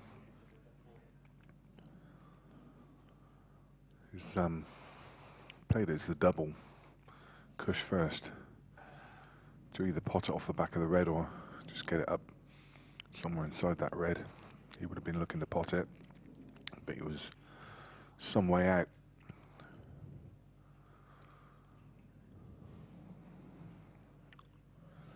And now suddenly, Reds don't look too bad at all.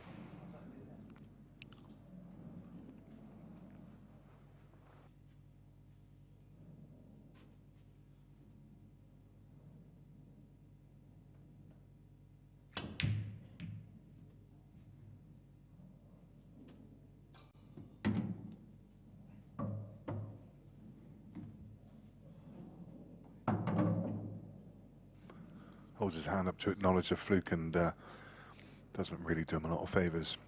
Still got that red and yellow tied up at the top of the table, and he's going to have to pull out something very, very special here. 3 cushions. 1, 2. Clip the red on the way through. He's trying to go top cushion and then come in behind the yellow. That's no good. He's not even got a double on with where the black is. And going from a position where it looked like yellows were all over this, suddenly it's hard to see how yellows can win.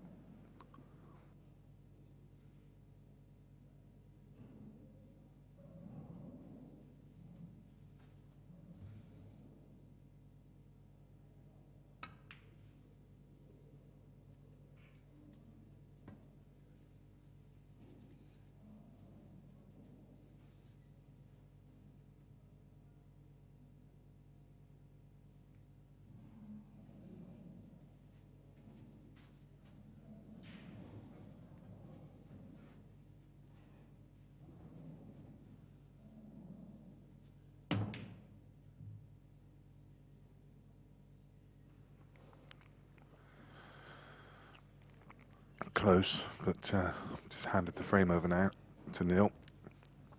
Look at this for a scoreline. Jack Whelan 10, John McAllister 9. John McAllister was definitely 10-5 behind. I think it was 10-4 at one point. Battling back. Talking about battling back, Mark Boyle was 7-2 down, now 7-5.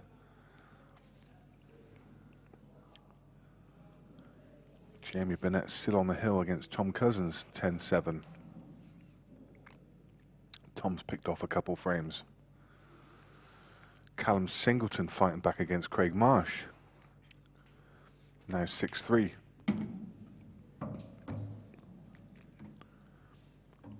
Ben Flack has an early lead of 2-0 against Liam Dunster. Glenn Tyrantson is 3-1 up against Gaz Hibbert.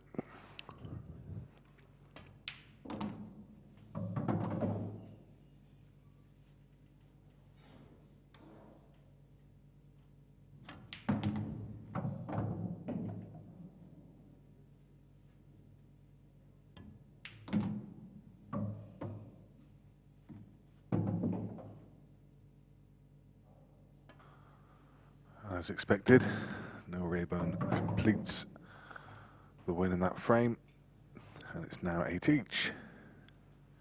Nothing between the two players, which probably reflects the game so far.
Frame 17, Neil Raybone to break.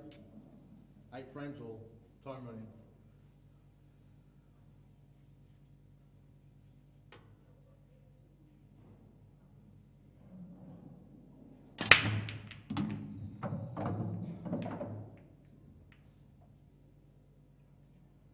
Time out.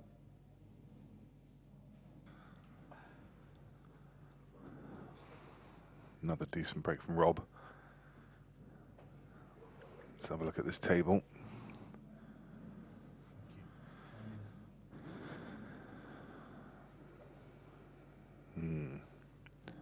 cluttered, isn't it? Around the triangle area. Balls on top of each other.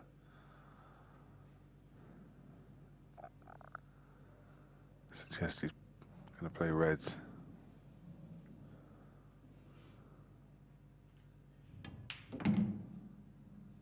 Red balls in play. Did Rob break this one? No, it was Neil, wasn't it? Neil broke this one. Saw the break marker against Rob. Confused me. Now it's in the right place.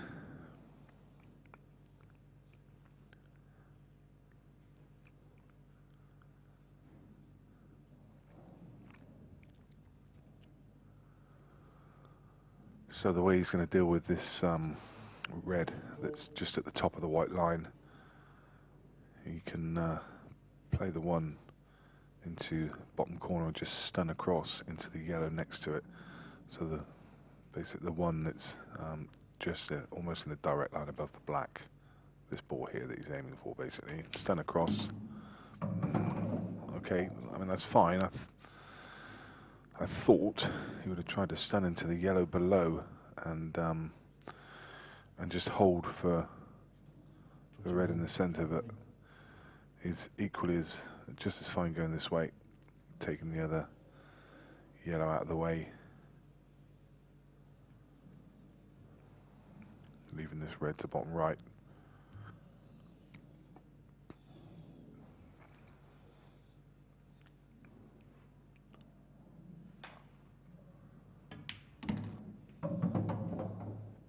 Didn't play for the kiss, but he's still alright.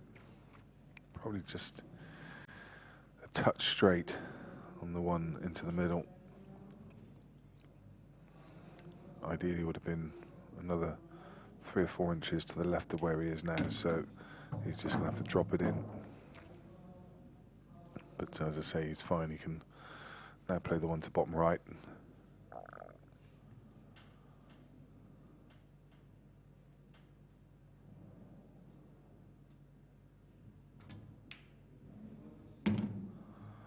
Nice. Didn't really matter too much about the angle on the red. There he's just showing you in the gap between the two yellows to leave himself a half ball cut on the black. Should be simple enough. He's now looking whether he wants to screw back further and play through the gap between the two yellows. That's what he decided to do. Felt that there was less risk involved in that shot. Nice clearance. They were all there, but he had to take them. He took them well, and he's re-established a 1 frame lead at 9 frames to 8. Now, has anybody managed to get across the line yet? Jack Whelan and John McAllister now 10 each. What a fight back from John McAllister this is. From 10-4 or 10-5 down. Shane Thompson's now on the hill against Adam Davis. Adams with his back against the wall.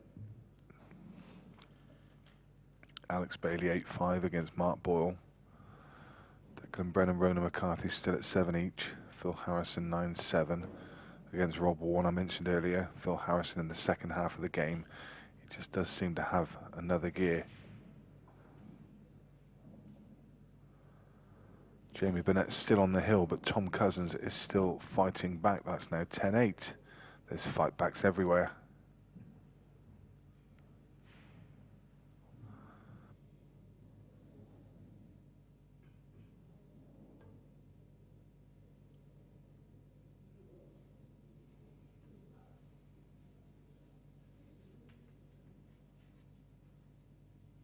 Frame 18.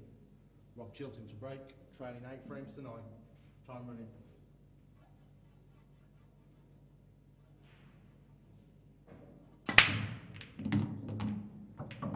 John McAllister has completed the comeback and he beats Jack Whelan 11 frames to 10. What a fight back that must have been.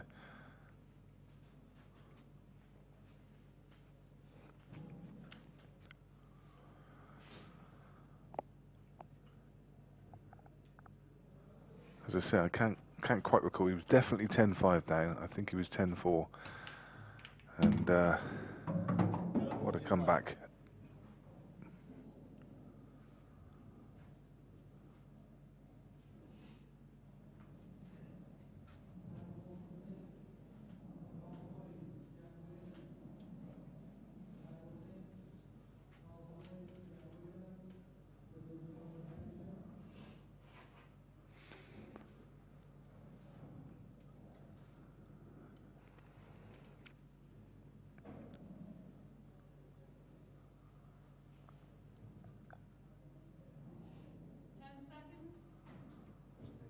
Extension call.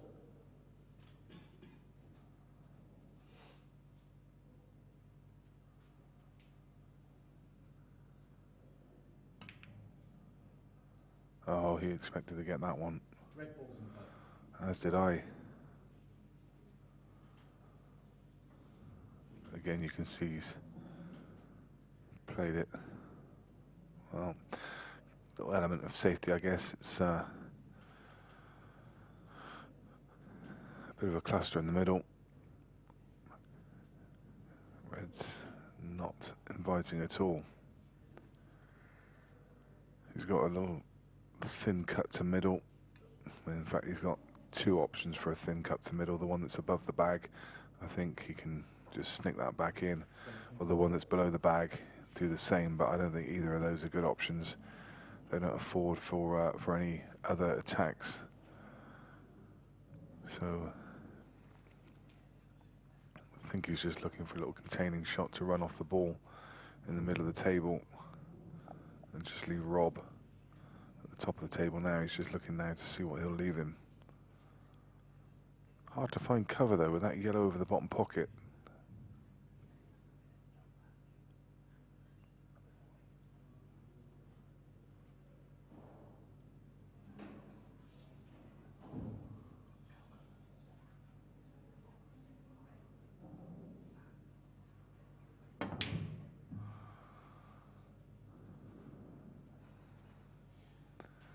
Yeah, kind of. I want to say he played the double, but he definitely didn't. Where he's left the cue ball. Just played an out-and-out safety shot.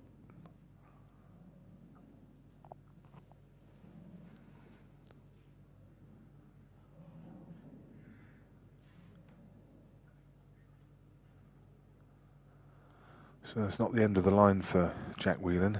He goes straight back into the action, and he's playing Carl Boys in losers qualification, so he gets a second life. Well, that's a foul. Foul. Ball in hand. He's not hit a cushion. Come close to hitting a cushion.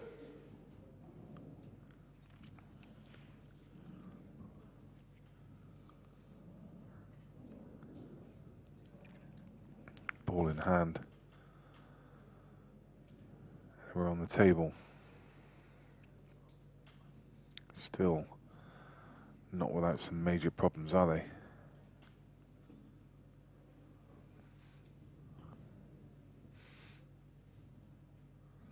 Is he looking to, yeah, I was about to say, play the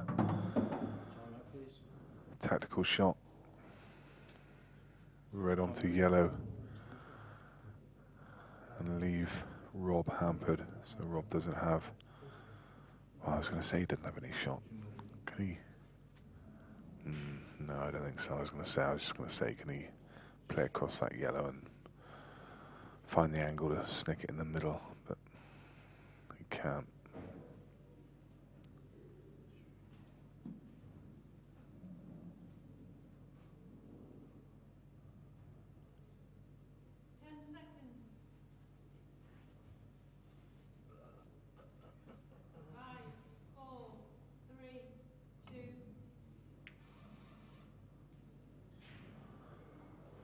You hear the referee counting down. Rob had to quickly play that shot.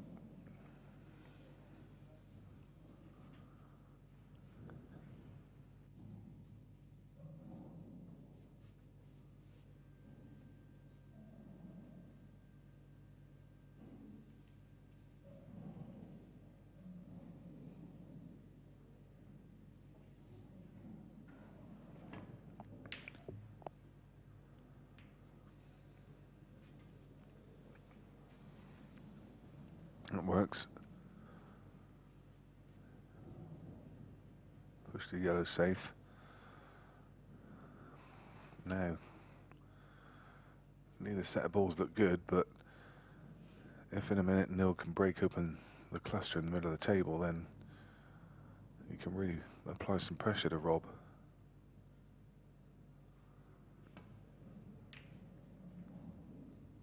In fact, Rob's broken open that cluster. And bit of a nothing shot there, really. Neil will certainly be attacking reds here. They all go. I think even the black goes. Don't think he needs to move it.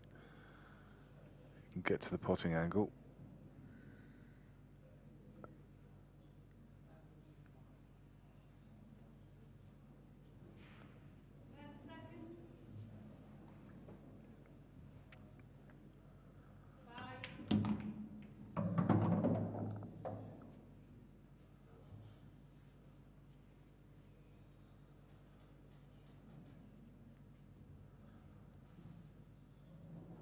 While we're in the middle of this little battle, let's have a quick look at the players' profiles.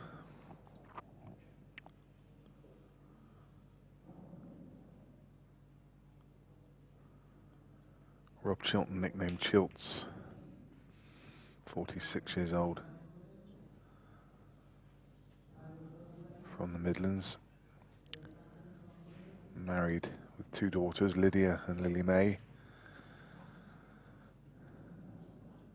Cue made by Sean Daly and then later modified by Dean Jones, I think. It was after he chopped the end off of it. I think he got a hacksaw and just chopped the end off one day because he got fed up with it. And then he got it modified. Started playing at age 12. His father used to look after him at the weekend, so he spent Friday to Sunday in the pub playing pool because he was too short to play darts. Favourite Q Sports player, Earl Strickland. He said the only pool player that he'll ever pay to watch.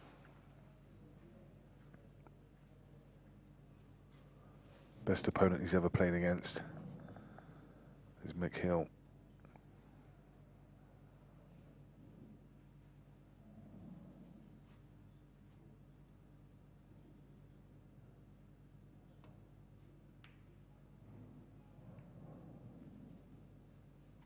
Time out, please.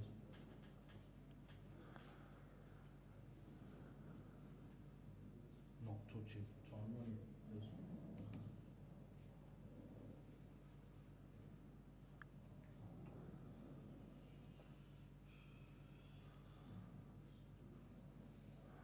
Needing all kinds of bother here. It's a top shot from Rob. Don't forget, he has to hit a cushion after making contact. Foul. That's a foul with ball in hand. Ball in hand. Time running. Rob's opponent, Neil Raybone, the Razor, 34 years old. Plays out of and sponsored by Players Pool and Snooker.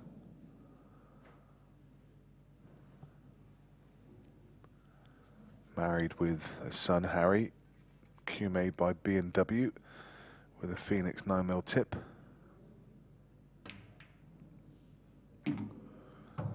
Dangerous shot there from Rob. I don't think he meant to catch it full ball.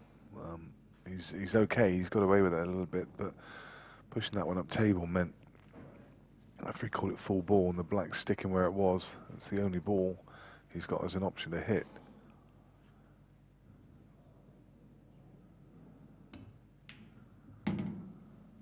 As we mentioned at the top of the show, Neil Raybone, current IPA ranked #1 player, World Professional Masters champion, British Open champion twice, IPA English Open champion. He's won the World Series in Netherlands, World Series in Morocco. Won the EPT Midlands Open. And he's played American 8-ball as well. Started playing in the local youth club when he was 11 years old. And the person who ran the club got him involved in playing for the West Midlands Junior County team when he was 12. He qualified for the England junior team and it all started there.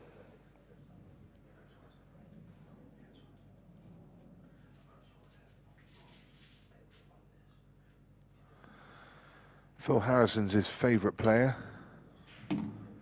just because of his excellent cue ball control and how consistent he is in every single event, and isn't he ever?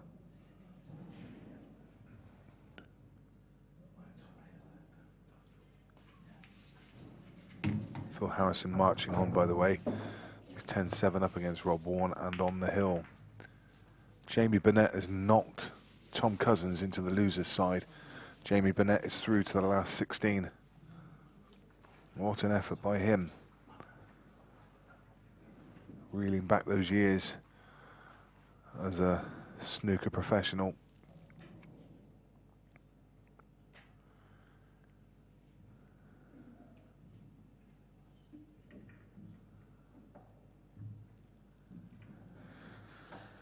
Back to Neil Raybone. An interesting fact that many may not know about him is that he's got a degree in business management, so a clever guy as well.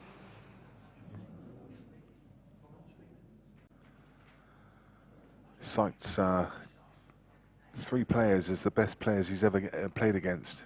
Interesting names: Gareth Potts, Mick Hill, 2 of who you'd expect, and also Rob Chilton, the guy he's playing today. Really interesting when you see a couple of players playing against each other, and one of them has cited the other as one of the best he's ever played.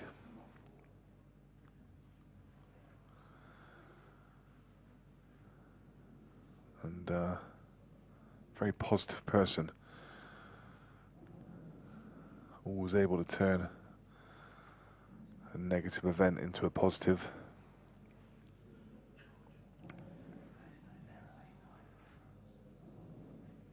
So have a look at those scores. Alex Bailey 8-5 against Mark Boyle. Ronan McCarthy has retaken the lead. He was 7-6 down. Those 2 Irishmen are just battling against each other. Phil Harrison needs one more against Rob Warren. Ben Flack now 3-0 doing the job over Liam Dunster. Clint Jansen is doing the job over Gareth Hibbert. Gareth at risk.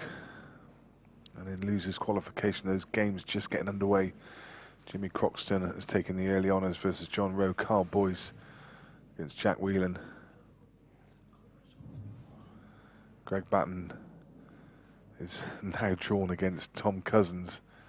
Doesn't get any easier for Greg, does it? And Carl O'Donoghue is 1-0 up against Gary Clark. Shane Thompson has beaten Adam Davis 8-6.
Frame 19.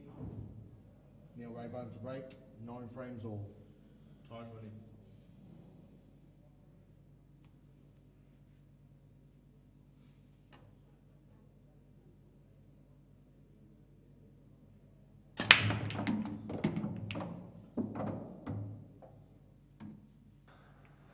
Disaster there for Neil.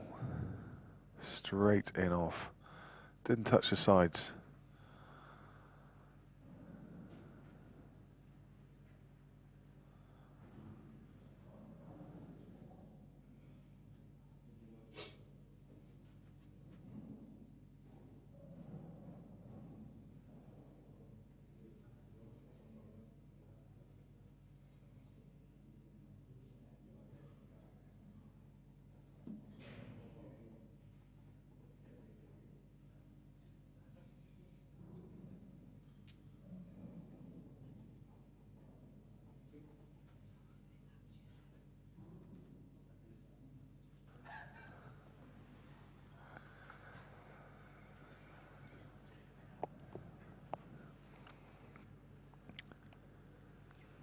Clint 7-2 up now against Gaz Hibbert. Or is it Gaz Potts? One or the other.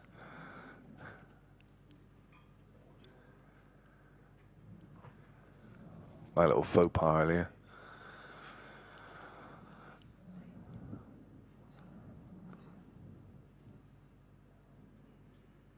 When I introduce one as the other.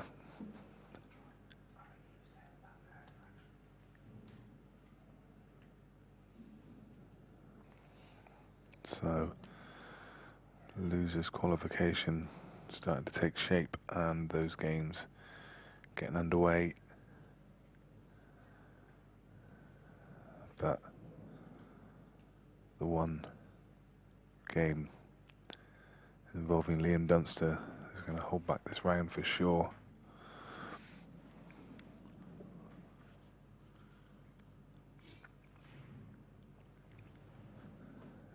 Games you can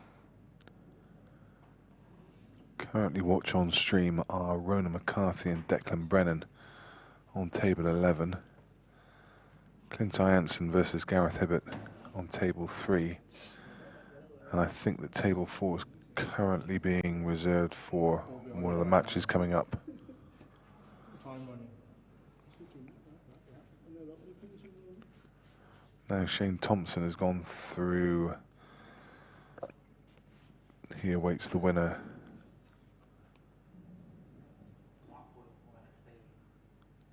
Of Mark Ball, yeah. Sorry, the loser of Mark Ball and Alex Bailey.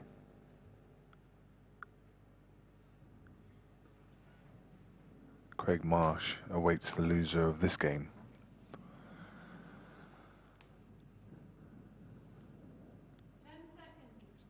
Extension call.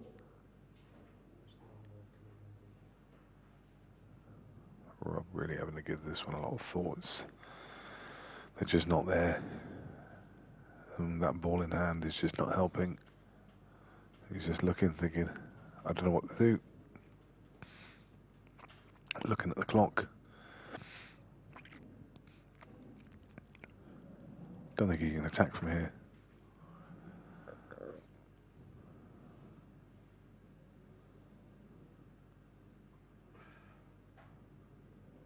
You can see his eyes darting around the table, and then they dart up to the clock again.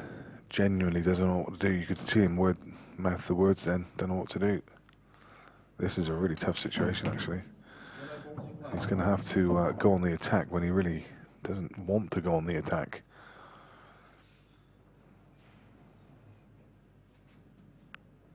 It's a very, very strange situation where you got ball in hand, but it didn't actually give him that much of an advantage. And now he has to try and go through a clearance which just isn't there. Not what he planned. That ball went direct. He could have potted it direct if he wanted to. He was looking to get some cover in, and that would have been a good shot. Look where he's left the white. Had that ball not dropped, Neil was in all kinds of trouble because Rob had forced him to open up those 2 balls at the top of the table. It was a really clever shot from Rob. He was unlucky that that yellow fell. Saw that shot really quickly and executed it very, very well. Just unlucky. I don't think Neil's going to be doing too much here. He'll probably just stun into this red and leave Rob touching his yellow ball. He's going to come down table. What's he seen? Yeah, neither player wanting to open this little cluster up. Neil not wanting to move that red at the top of the table, quite wisely actually, because that's his little safety net at the moment. He knows as long as he's got that up there, Rob won't be clearing up. So it gives him a little bit of time to start to manipulate his balls into better places. 10 seconds. 5, 4. Played across that ball. He's been lucky. He has been lucky. That yellow coming around to his rescue. He's played to pop that in the top corner and just misjudged it by some margin. I think it was the pressure of the countdown. He's used his extension already.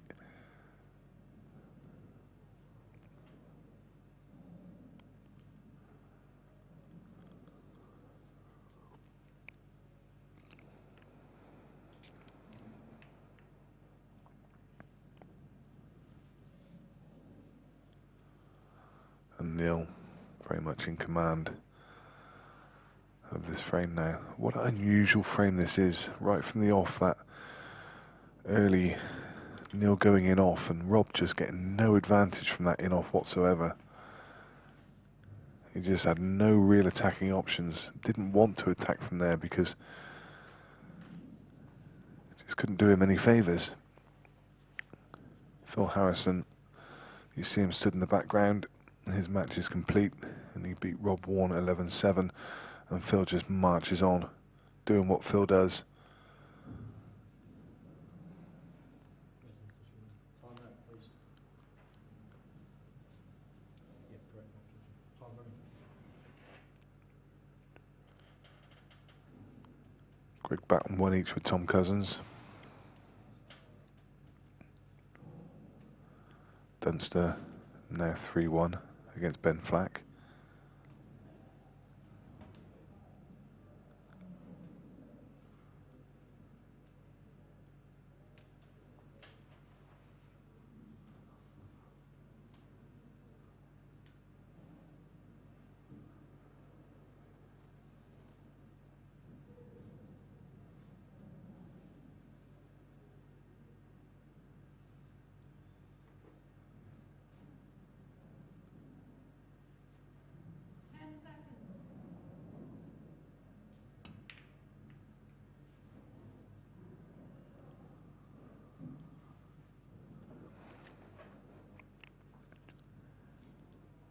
Buys himself a bit of time now.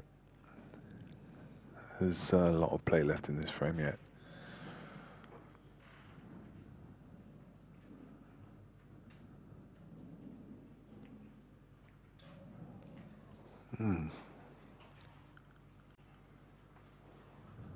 He's giving Rob a chance now to get another ball out. In fact, it's a big pocket at the top of the table, and Rob not having any of it. He's played a clever little shot there, though. He didn't even look at the shot I was thinking of pushing that yellow up to the top of the table.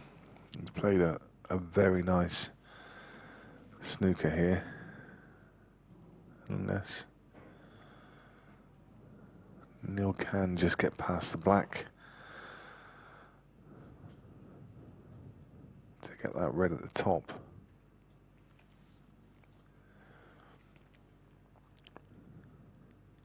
Looks like he can.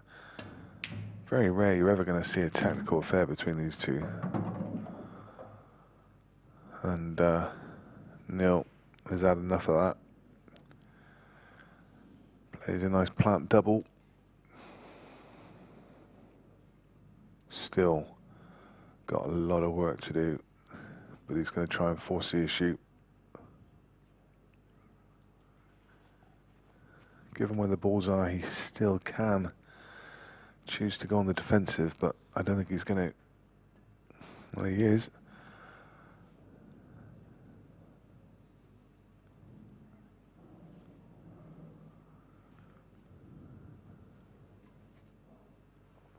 Bit of a mistake leaving Rob this one, and Rob can just sit in behind the yellow at the top of the table now. Shouldn't be a problem. He's got a big target off of the right-hand cushion. It's basically the one in the middle of the table. I think he's going to go left cush, but if he went right cush, the one in the middle of the table, if he runs past it, then he's going to hit the one over the bottom pocket. That's fine. Well, I say it's fine. He's opened up that pocket now, and I think these are on for Rob. He can play this yellow to bottom right, stun across into the red, and he's going to leave yellow to middle. You can see there, both those yellows pass into the middle bag.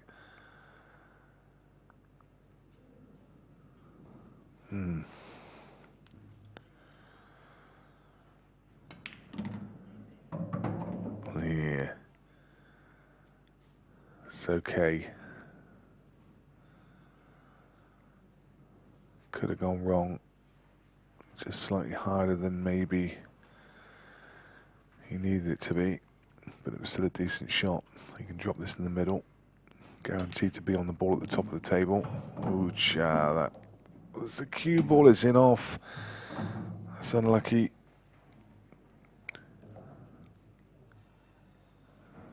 Foul. Just caught the knuckle. Came back across table, and what a turning point that is. Looked almost certain to be Rob Chilton's frame, and he's going to go behind. He would have been 10-9 with the break in the next.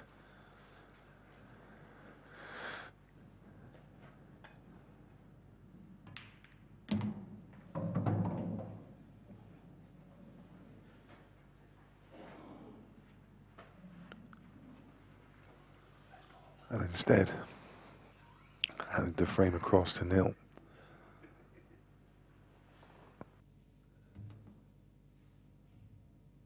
Ben Flack now 4-1 up on Liam Dunster. Clint Hansen is through against Gaz Hibbert 8-2. Clint still featuring very heavily in this tournament. Ronan McCarthy now 9-7 over Declan Brennan. Alex Bailey 9-6 against Mark Boyle. In losers qualification, Jimmy Croxton 3-2 over John Rowe. Carl Boys 2-1 against Jack Whelan. Greg Batten and Tom Cousins still locked at one apiece. And Carl O'Donoghue against his fellow Irishman is 3-0 against Gary Clark. Now just ticked over to 3-1.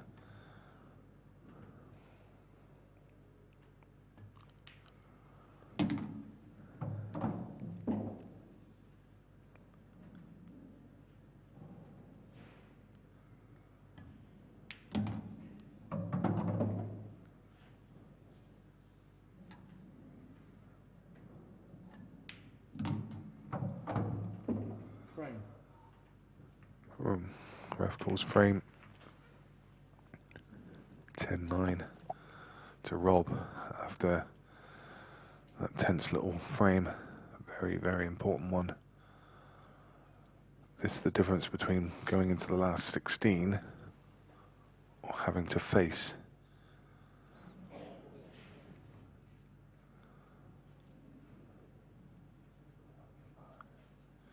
Craig Marsh in losers qualification. So you can have the easy route through to the last 16 or have to play Craig Marsh. Which one of those do you fancy? That shows how key that frame was. Rob does have the break in the next. If he can find a break dish and get it on the hill, the pressure will be on Neil's break in the last. That's a great scoreline for Alex Bailey, by the way, 9-6. Still needs to get himself across the line, though.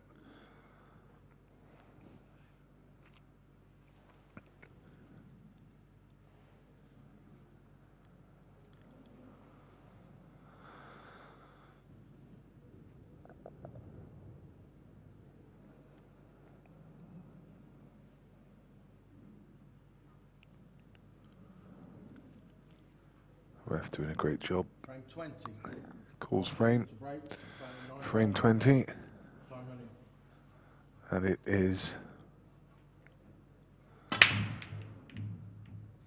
Rob Chilton to break. And for all the Rob Chilton fans, he's gone dry.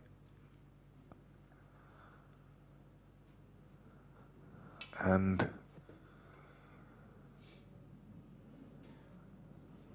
both sets look okay.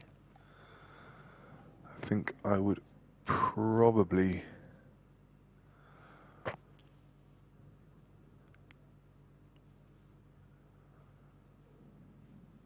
I'd probably be taking yellows here.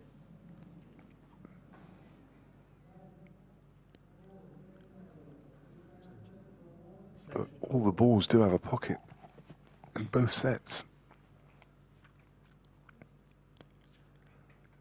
Yellows offer, I think, the easier route. Not quite so much traffic. But it is a pressure clearance.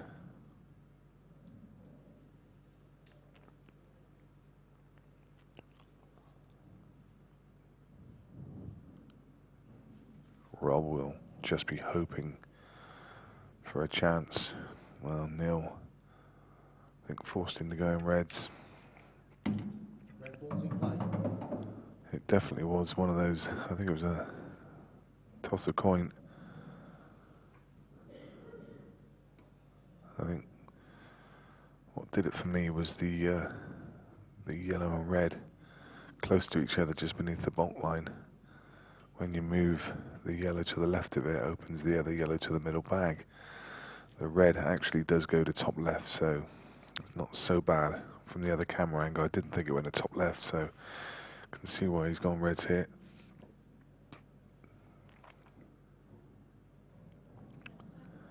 Just going to pop this, run through. Oh no, that's no good. I say pot, run through a few inches, and he's got the red.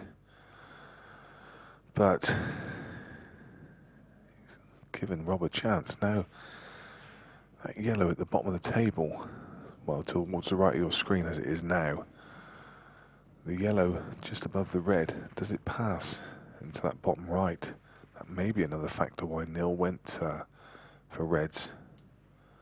Looking from that other camera angle, it looks like it may just not pass. From here, it looks like it does.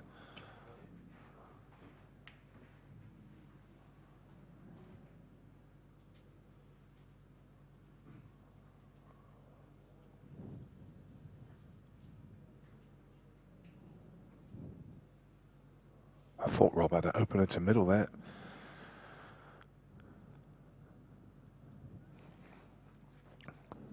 Quite sure why he's gone about it that way.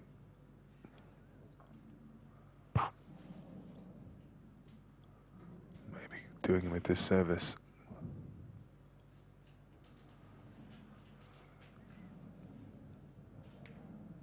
Rowan McCarthy's on the hill against Declan Brennan.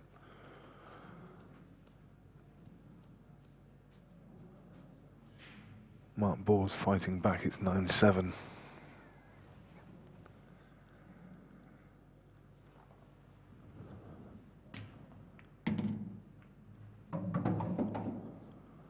Playing the tactical shot. Turning the table over.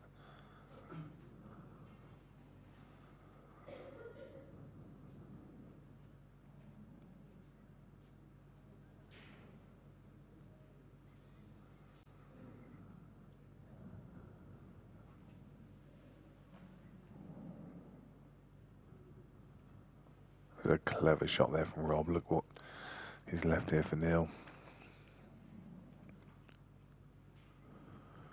Literally just doesn't have anything but looking with interest at his tip.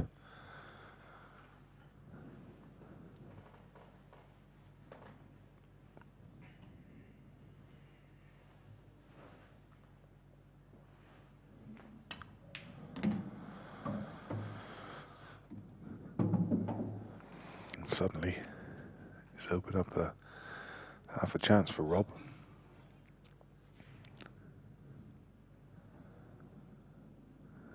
It's just about how he goes around. Wow, how unlucky is that? Well, it's okay actually.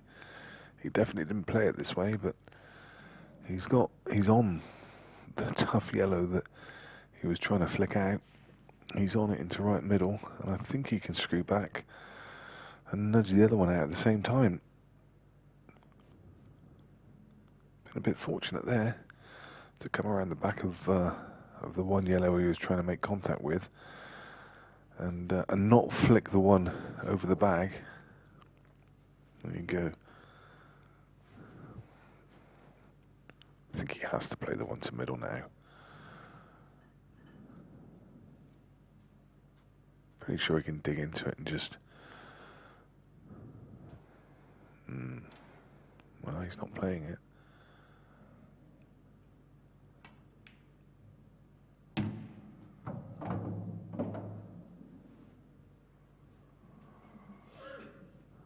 Now he's going to play it. You can see it goes to top corner. He's got a better angle from here to screw into the one on the top rail. He's slightly hampered though. This is not easy. High Tariff. Oh, what a shot. What a shot.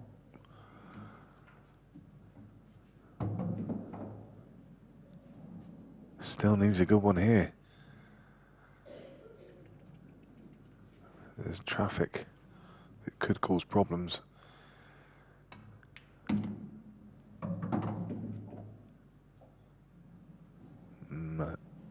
It's okay. Would have preferred to be a bit straighter on this yellow. Don't think he can avoid cannoning into the yellow, but it looks fairly natural that he can just cannon it towards the pocket. Just needs to put his full focus on the pot. He's got up a couple times now.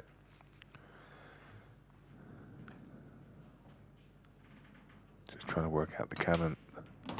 He didn't need to cannon it, he could just stun back. Maybe the cannon wasn't quite there, but they always say don't cannon the ball unless you have to. But this is really tough. I think he's okay though. He can cue next to the red. Just jacking up slightly. What a brave clearance this is. Pulled out a couple of great pots in amongst this. This black's not a gimme, but you fancy him to get it. Oh no, he's tweaked it. Slams his fist, his knuckles on the side of the table. That was very missable. And he knows the pressure was on. He knew how important that ball was to get him on the hill, give him a chance in the game. Still not a gimme for nil. Ball's in the middle of the top cushion. A ball here on the left-hand side rail. He's going to leave the one on the side rail till the last, and he's not going to move it. He's either going to double it or he's going to play it down the rail. I think he'll probably try and land on it and play it down the rail.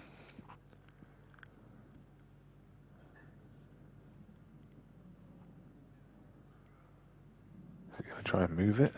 No. Oof, that one wiped his feet.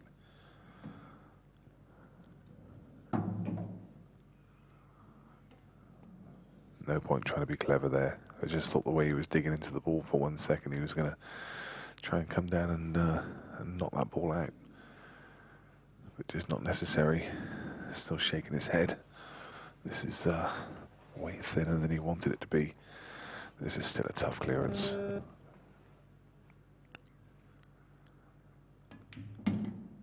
Up and down the table.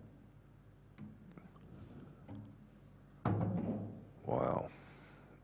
He's perfect on the double if he wants to take it now.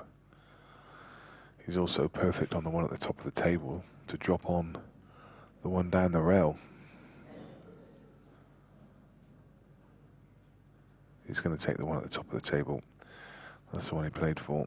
He landed on the double, but the cue ball would be going away from the one at the top, so he's just going to play this top rail and back down.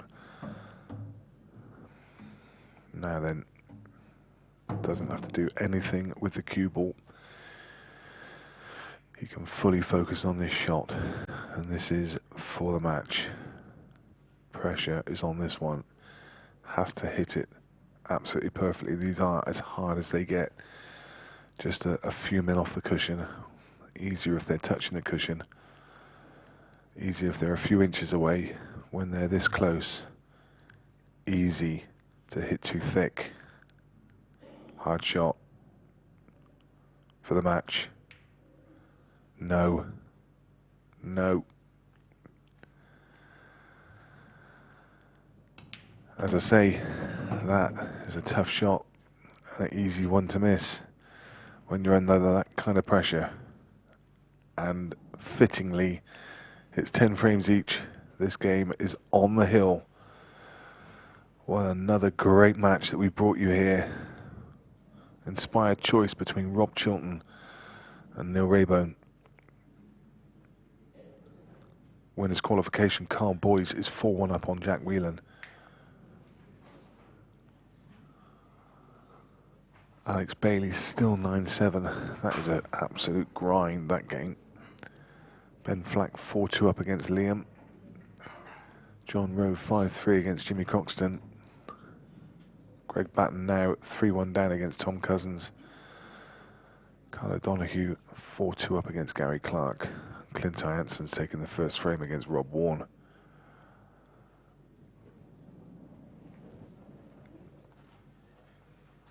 Jack's just pulled a frame back against Carl Boyes. It's now 4-2.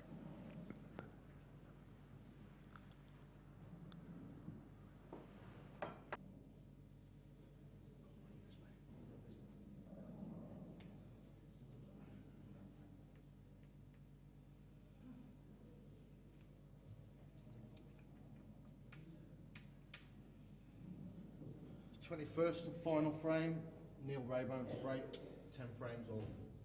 Time running.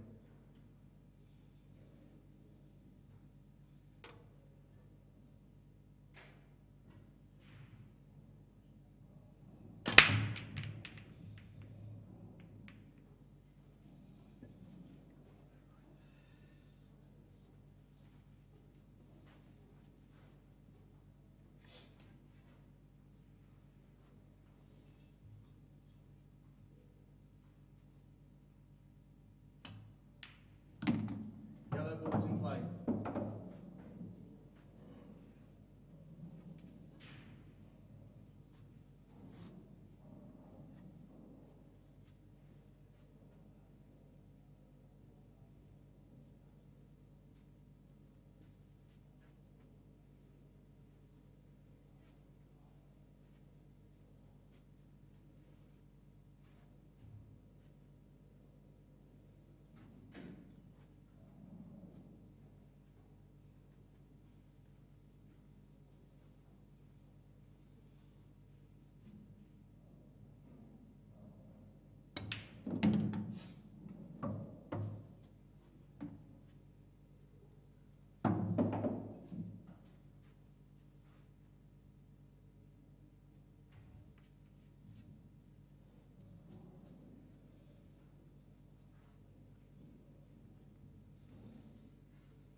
Extension call. Try from Neil and Rob won't get a better chance than this.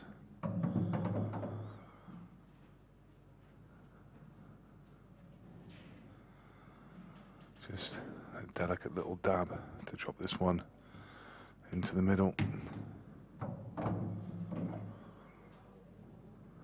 That's absolutely fine. Perfect. You can just run the cue ball through an inch or two with this short cue, and Rob's not the tallest either, having a stretch. But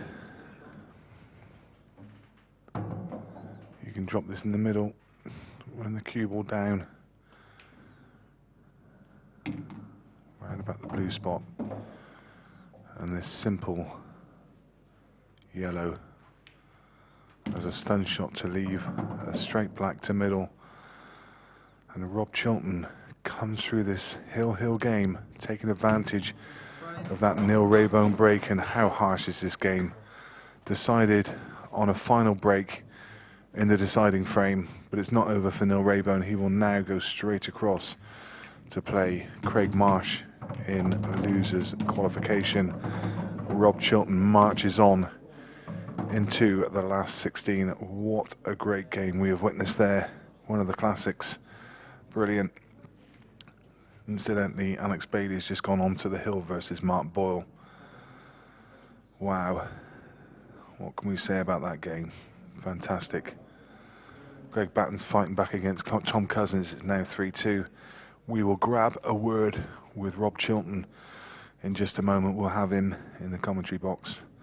I'll see you there. Sorry, in the interview room. We'll see him there in just a minute. I can't tell you what game's coming up next, but chances are it might be one of those games from losers qualifications. The round's already underway.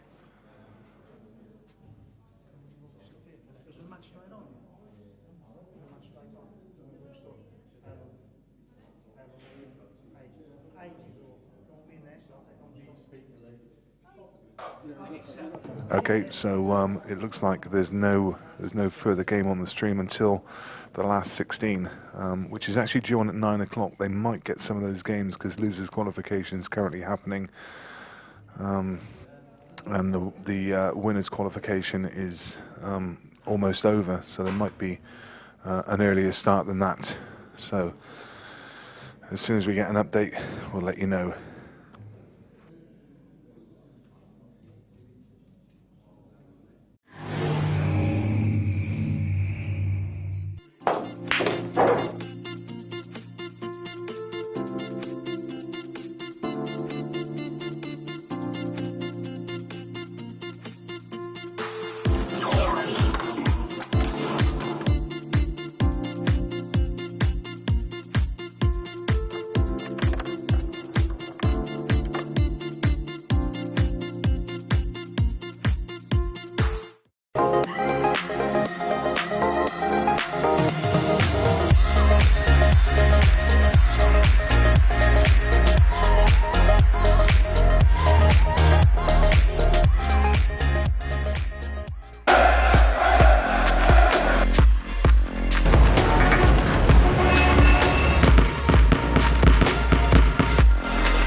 Well, I'm joined by Rob Chilton. Rob, what a game. I mean, what's it like to be involved in a game like that?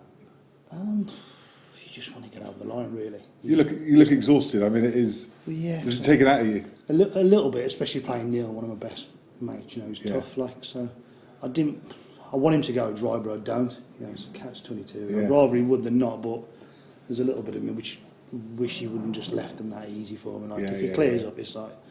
So it's tough. I don't like playing Neil. You know, he don't like Yeah. playing me either. No. But it's got to be done. It's hard when you're playing against good mates, and like you say, Yeah. I mean, you mentioned me off camera. You've picked him up on the way in this morning, Yeah, and so It's a difficult situation. It's good in a way, because we spoke about it earlier, because he's got another chance. So if we'd have met in the quarters, say, and he's out, then it's even tougher. But because he's got another shot, so hopefully he'll get through. Yeah. It's tough. I mean, the thing is, in that game, the importance of that game, I mentioned it during commentary. Obviously, it's through to a place in the last 16, or you're playing Craig Marsh and loses qualification. Yeah, so it's tough. there's a lot on that game, isn't there? Yeah, it's tough, because Craig obviously a top player as well, but you got 2 chances. Neil's playing well. Yeah. I think if he'd have played anyone else there, I don't think he'd have made the couple of mistakes that he made against other players. Yeah. I don't think he would. I think if he'd been playing anyone else, he wouldn't have let me off at 10-9 down. So interestingly, again, I mentioned on commentary that when you look through the list of his favourite players or the best players he's ever played against, he names you as in that list. So you think he's probably just giving you a bit too much respect there, then? I think he does, Yeah. a little bit, yeah. Yeah. He does give me too much, I think. But he's a great player in his own right. But yeah, I don't like playing him. I'm gutted I've won in a way. I just hope he gets through. I like Craig as well, but obviously, he's a really good friend of mine. So it's tough to play. You're trying your hard. You want to try really hard, and if you mess up, you're ranting. But you don't want to rant too much, because obviously he's. Yeah. Rob, I mean, I think I first met you. I don't know, 4 or 5 years ago when we were doing a commentary up in Leeds, and you'd said to me at the time that you'd struggle with your eyes a little bit, and you'd taken a couple of years away from the game, and we all know you as one of the greats of the game from sort of 15, 20 years ago. But to come back last year, you had deep runs throughout the series. You're just a tough opponent to beat. I look at the draw every time and I think he's unlucky. He's drawn Rob because you're just so tough to beat. Yeah, I'm nearly there. I'm not quite there. Where You're I was still not before. happy with the... No, because I haven't practiced that much. I haven't been well. I've had ear infection, which I've still got, and I've had it for weeks and stuff. So I haven't really been playing that much. But I'm happy because I'm still taking the good shots and the hard finishes out. So it's just the simple, careless errors which I'm annoyed about. Yeah. But overall, I want to start hitting the table again. I think I'll be back to close. And that cue you got there, how big's a tip on it, do you know? 7.8. It 7.8. just looks finer because the cue is so lean. Yeah. So it's tapered. It's like a toothpick, isn't it? Yeah, it is. Really. It sounds like one as well. Well, that was the same one that you taught the hacksaw to? No, that's a new one. How to get made. Oh, right. I cut that one off like 3 years ago. Yeah. I don't know. Didn't touch a single cue for like 2 years and 2 months. Yeah. And I had to get one made the same size. Yeah. Because I wanted to play again, and I'm enjoying it. That's good though, isn't it? I mean, you've got to be able to enjoy it. That's why I jacked it before, because I didn't enjoy it anymore. Yeah. Whereas now I enjoy playing. Yeah. Don't really enjoy practicing that much, but I like the challenge. Yeah. Wayne Fry's come back playing after 20 years. That's amazing as well, isn't it? That was great to see him back in, and he was competing as well. He was. I watched some of his game with Lee, and he still loses that class when he's playing, but not quite match it's fit. the sharpness, But it's going to develop throughout the tournament now. Look, we got young Harrison joining us. This is Lee Kendall's son, and he likes to line up some tough questions.